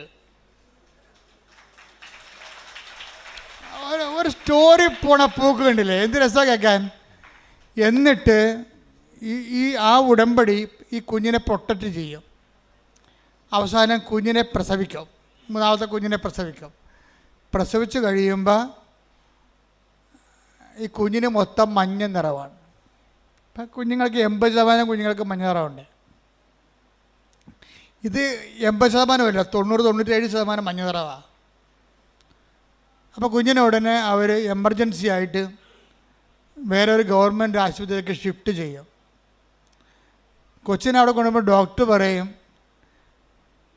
1 മിനിറ്റേ ഉള്ളു, നിങ്ങൾ എത്രയും വേഗം പോയി ബ്ലഡ് ബാങ്കിൽ നിന്ന് ബ്ലഡ് കൊണ്ടുവരണം. ഈ ബ്ലഡ് കയറ്റിയില്ലെങ്കിൽ കൊച്ചി ഇപ്പം മരിക്കുമെന്ന് പറയും. അപ്പോൾ ഈ മനുഷ്യൻ തീ പറഞ്ഞു അവിടെ ആദ്യമായിട്ടാണ് അവിടെ ചെല്ലണത്. ആ ഗവൺമെൻറ് ആശുപത്രി കാണുന്ന ആദ്യമായിട്ട്. എവിടെയാണ് ബ്ലഡ് ബാങ്ക്? തിരിച്ച് കുഞ്ഞെ കിടക്കുന്ന തിയേറ്റർ എവിടെയാണ്? ഇതൊക്കെ എല്ലാം കൺഫ്യൂഷനാണ്. രാത്രി ഓടുകയാണ്. അപ്പോൾ ഓടണ സമയത്ത് ഇവന് ബ്ലഡ് ബാങ്കിൽ നിന്ന് ബ്ലഡ് കിട്ടും. ഒരു ബ്ലഡ് കണ്ടെയ്നറിൽ ബ്ലഡ് കൊടുക്കും. ഈ ബ്ലഡും പിടിച്ചുകൊണ്ട് ഇവൻ ഓടുകയാണ്. പക്ഷേ എങ്ങോട്ട് ഓടണമെന്ന് അറിയത്തില്ല, തെക്കും വടക്കും അറിയാൻ പാടില്ല. അവിടെ ചെന്നൊരു സെക്യൂരിറ്റി ചോദിക്കുന്നത് ഈ ബ്ലഡ് എവിടെ കൊടുക്കേണ്ടതെന്ന് പറയുമ്പോൾ ബ്ലഡ് കൊടുക്കും. ഉടനെ ബ്ലഡ് കൊടുക്കുമ്പോൾ ഇവൻ്റെ ചിറ്റ, തങ്കച്ചിറ്റ എന്നാണ് അവൻ പറയണത്. തങ്കച്ചിറ്റ ഇരുട്ടത്ത് കൂടി വന്നു വെച്ചും കൊന്ത കൊണ്ടുവന്ന് ഈ ബ്ലഡെ വെക്കും. കർത്താവേ ഈ രക്തം നിൻ്റെ രക്തമായി മാറട്ടെ. ഈ കാലത്ത് ആൾക്കാരുടെ വിശ്വാസം എന്ന് പറഞ്ഞാൽ എന്നാ വിശ്വാസമാണ്. തങ്കച്ചിറ്റ തടഞ്ഞെടുത്തിട്ട് പറയണേ, കർത്താവേ ഈ രക്തം നിൻ്റെ രക്തം, അവളുടെ പ്രാർത്ഥിക്കുന്ന കൊന്ത എടുത്ത് തിമ്മ വെച്ചിട്ട് രക്തത്, കർത്താവേ ഈ രക്തം നിൻ്റെ രക്തമായി മാറട്ടെ. ഒറ്റ വാക്ക്. പിന്നെ ഇവൻ ഓടണം മുഴുവനും, കർത്താവേ നിൻ്റെ രക്തമാക്കണമേ. ഇത് കുഞ്ഞിൻ്റെ ശരീരത്തിൽ കയറുമ്പോൾ തന്നെ നിൻ്റെ രക്തമായിട്ട് കയറണമേ എന്നാണ്. അവൻ ഒരു കണക്കിന് സ്ഥലത്ത്, സെക്യൂരിറ്റി പറഞ്ഞ സ്ഥലത്ത് ചെന്ന് ചാടി ബ്ലഡ് കൊടുത്ത് ബ്ലഡ് കൊച്ചിന് കയറി. അതുപോലെ തന്നെ കൊച്ച് രക്ഷപ്പെട്ട്. അവൻ ആ സാക്ഷ്യത്തിന് അവസാനം പറയേണ്ട സംഭവമുണ്ട്. എല്ലാം ശാസ്ത്രമാകാം, പക്ഷേ ശാസ്ത്രമല്ലാത്ത കാര്യങ്ങളുണ്ട്. എന്താ കാര്യം? ഈ 1 മിനിറ്റിനുള്ളിൽ ഈ രക്തം എനിക്ക് കിട്ടിയിട്ട് ഞാൻ ഈ രക്തവും കൂടെ കുഞ്ഞിൻ്റെ അടുത്ത് എത്തിയതിൽ ശാസ്ത്രമില്ല, അവിടെ ദൈവം മാത്രമേ ഉള്ളെന്ന്. അത് എനിക്ക് ഭയങ്കര ഞെട്ടിപ്പോയി. അവൻ എന്ത് കറക്റ്റായിട്ടാണ് അവൻ അനലൈസ് ചെയ്യണത്. 1 മിനിറ്റ് മാത്രമേ ഉള്ളെന്ന് പറഞ്ഞ സ്ഥലത്ത് ഈ രക്തം എടുത്തുകൊണ്ട് ആ 1 മിനിറ്റാണോ 2 മിനിറ്റാണോ 3 മിനിറ്റ് ആക്കേണ്ടത് ദൈവമാണ്. അവിടെ ശാസ്ത്രത്തിലൊന്നും ചെയ്യാനില്ല. ഇവിടെ കൊണ്ടുവന്ന് ഞാൻ കൊടുക്കും. ആ രക്തകത്ത് കയറുന്നവരെ ആ പറഞ്ഞ സമയത്ത് അവിടെ എത്തിക്കുന്നതിൽ ശാസ്ത്രമില്ല. അവിടെ എന്താണ്? വിശ്വാസം മാത്രമേ ഉള്ളൂ. അത് തങ്കച്ചേറ്റിയുടെ വിശ്വാസമാണ്. കർത്താവ് ഈ രക്തത്തെ നിൻ്റെ രക്തമായി മാറ്റണമേ എന്നുള്ളത്. അത് കയറുമ്പോഴാണ് കുഞ്ഞിൻ്റെ മഞ്ഞ നിറത്തിലിരുന്ന ശരീരം മുഴുവൻ ചുവന്നുകൊണ്ട് വരും. എന്താ കാര്യം? കർത്താവ് അതിനെ ആശീർവദിച്ചു. കുഞ്ഞിൻ്റെ ജീവനെ തിരിച്ചെടുക്കുകയാണ്. നിങ്ങളുടെ ഫെയ്ത്ത് ഗ്രാഫിലെ ഒടിയൻ ഗ്രാഫിൽ ഒത്തിരി ഒടിഞ്ഞൊടിഞ്ഞ് താഴേക്ക് പോയാൽ നിങ്ങൾ തോറ്റെന്നതിൻ്റെ അർത്ഥം. ഇടയ്ക്കൊക്കെ തിരിച്ച് ഒടിയാം, സ്വാഭാവികമാണ്. പക്ഷേ ഫെയ്ത്ത് ഗ്രാഫ് എപ്പോഴും വളരണമാണ്. വിശ്വാസത്തിൽ വളരുന്നില്ലെങ്കിൽ വിശ്വാസത്തിൽ തളരുന്നതാണ് അതിൻ്റെ കൗണ്ടെന്ന് പറയണത്. അതുകൊണ്ട് ആവശ്യമില്ലാതെ നിങ്ങളുടെ സൗകര്യം നോക്കിയിട്ട് മറ്റവരെന്ത് പറയും, വീട്ടുകാരെന്ത് പറയും, കൂട്ടുകാരെന്ത് പറയും, പാർട്ടിക്കാരെന്ത് പറയും, ഒരു മനുഷ്യൻ നോക്കരുത്. നിൻ്റെ കർത്താവ് എന്ത് പറയുന്നു അതനുസരിച്ച് ചെയ്യാനാണ് നീ ഉടമ്പടി എടുത്തിരിക്കുന്നത്. അത് നിന്നെ ഉയർത്തുകയും നിലനിർത്തുകയും ചെയ്യും. കാര്യം അവൻ്റെ നാമം എല്ലാ നാമങ്ങളെക്കാൾ ഉന്നതമായ നാമം. അവൻ്റെ നാമത്തിന് അറിയാത്തവർ അറിയിക്കാനും അറിഞ്ഞവരെ ആഴപ്പെടുത്താനും വേണ്ടി അഭിഷേകം മേടിച്ച ആളാണ് നീ എന്നുള്ള ബോധ്യം. ആ ബോധ്യം നിന്നെ ഊട്ടി ഉറപ്പിക്കാൻ വേണ്ടി ഇടയ്ക്കിടയ്ക്ക് കൊച്ചു കൊച്ചു പ്രശ്നങ്ങളുണ്ടാകും. അതെല്ലാം പ്രാർത്ഥന വിശ്വാസം കൈകാര്യം ചെയ്യാൻ കർത്താവ് നിന്നെ അനുഗ്രഹിക്കട്ടെ. സ്തുതിക്കട്ടെ.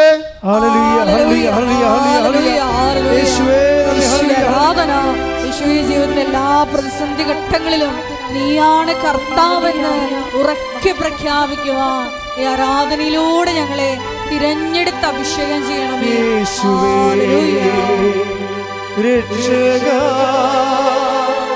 കർത്താവേ നാഥനേ യേശുവേ രക്ഷകാ കർത്താവേ നാഥനേ. രോഗസൗഖ്യ പ്രാർത്ഥനയുടെ സമയമാണ്.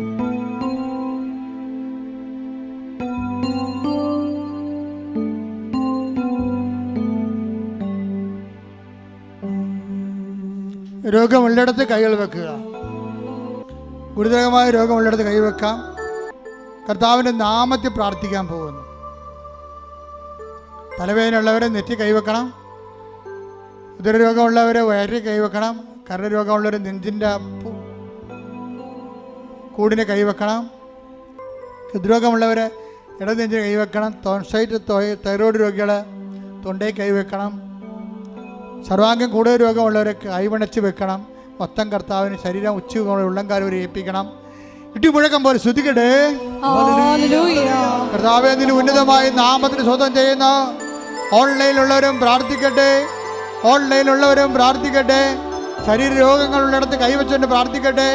38 വർഷം ഞാൻ അർപ്പിച്ച കുർബാനയുടെ യോഗ്യതയാൽ കൃപാസന അൾത്താരെ സമയ ഘടികാരം നെഞ്ചിൽ ചാർത്ത് ജീവനോടെ പ്രത്യക്ഷപ്പെട്ട പരിശുദ്ധ അമ്മയുടെ മാധ്യസ്ഥത്തില് യേശുവിൻ്റെ നാമത്തില്, യേശു കർത്താവിൻ്റെ നാമത്തില് മാരക രോഗങ്ങള്, തീരാവേദികള്, ജീവിത ദുരിതങ്ങള്, ജീവിത തടസ്സങ്ങള്, ജോലിയില്ലാത്ത അവസ്ഥകള്, വിസ കിട്ടാത്ത അവസ്ഥകള്, സാമ്പത്തിക തകർച്ചകള്, വീടില്ലാത്ത അവസ്ഥകള്, സ്ഥലമില്ലാത്ത അവസ്ഥകള്, സമാധാനമില്ലാത്ത അവസ്ഥകള്, അകന്നുപോയ ഭാര്യ ഭർത്താക്കന്മാര്, മക്കളില്ലാത്തവര്, സാമ്പത്തിക തകർച്ച വന്നുപോയവര്, കടത്തിലായിപ്പോയവര്, ജപ്തിയായിപ്പോയവര്, മാരക രോഗികള്, ജീവിതത്തിന്റെ സർവമണ്ഡലങ്ങള് യേശുവിന്റെ നാമത്തിൽ സൗഖ്യം പ്രാപിക്കട്ടെ, വിടുതൽ പ്രാപിക്കട്ടെ. മഹത്വം മഹത്വം നന്ദി യേശുവേ ആരാധന. എന്നിൽ നിറയണമേ വരേണമേ സൗഖ്യം നൽകണമേ വരേണമേ എന്നിൽ നിറയണമേ വരേണമേ സൗഖ്യം നൽകണമേ. കൂട്ടായി നിൽക്കുക, മൗനമായി പ്രാർത്ഥിക്കുക. നിങ്ങളുടെ സ്വകാര്യ സങ്കടങ്ങൾ ഏറ്റവും ഫലപ്രദമായ സമയത്ത് പ്രാർത്ഥിക്കാൻ പറ്റിയ സമയം. നിങ്ങളുടെ സ്വകാര്യ വിഷമതകളെ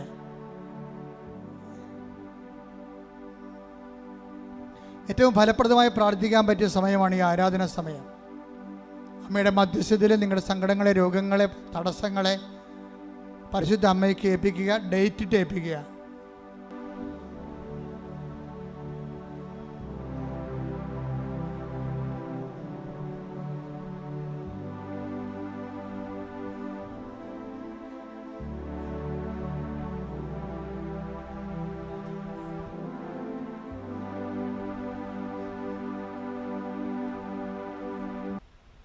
പ്രൈസ് ദി ലോർഡ്.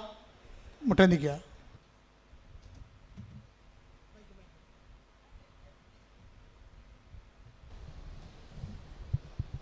ഒരിക്കൽ കൂടി മരിയൻ ഉടമ്പടിയിൽ സമർപ്പിച്ചിരിക്കുന്ന എല്ലാ വിഷയങ്ങളും ദൈവമാതാവിൻ്റെ മധ്യസ്ഥയിൽ ദിവ്യകാരുണ്യ സന്നിധിയിൽ സമർപ്പിച്ച് ഒരു നിമിഷം നമുക്ക് മൗനമായിട്ട് പ്രാർത്ഥിക്കാം.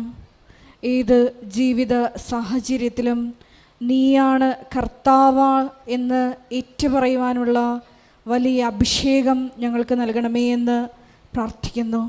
ഈശോയെ, ജീവിതത്തിൻ്റെ വിവിധ ദുരന്ത മുഖങ്ങളിലൂടെ കടന്നു പോകുമ്പോൾ ഈശോ അത് നിന്നെ അന്വേഷിച്ച് കണ്ടെത്താനുള്ള ഒരു മാർഗമാണെന്ന് അത് വിവേചിച്ചറിയുവാൻ ഈ ആരാധനയിലൂടെ ഞങ്ങളെ തിരഞ്ഞെടുത്ത് അഭിഷേകം ചെയ്യണമേ എന്ന് പ്രാർത്ഥിച്ചുകൊണ്ട് ശിരസ്സ് നമിച്ച് നമുക്ക് ദിവ്യകാരുണ്യനാഥൻ്റെ ആശീർവാദം സ്വീകരിക്കാം.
പരിശുദ്ധ പരമമാ ദിവ്യകാരുണ്യമേ,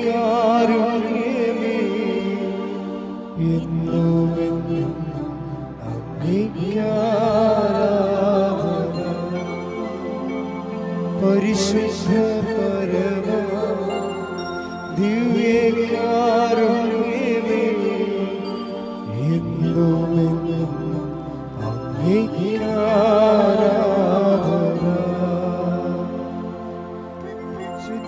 പരമമാ ദിവ്യകാരുണ്യമേ,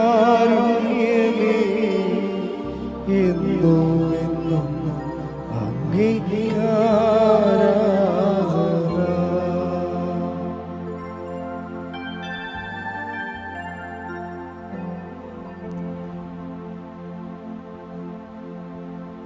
ആവേ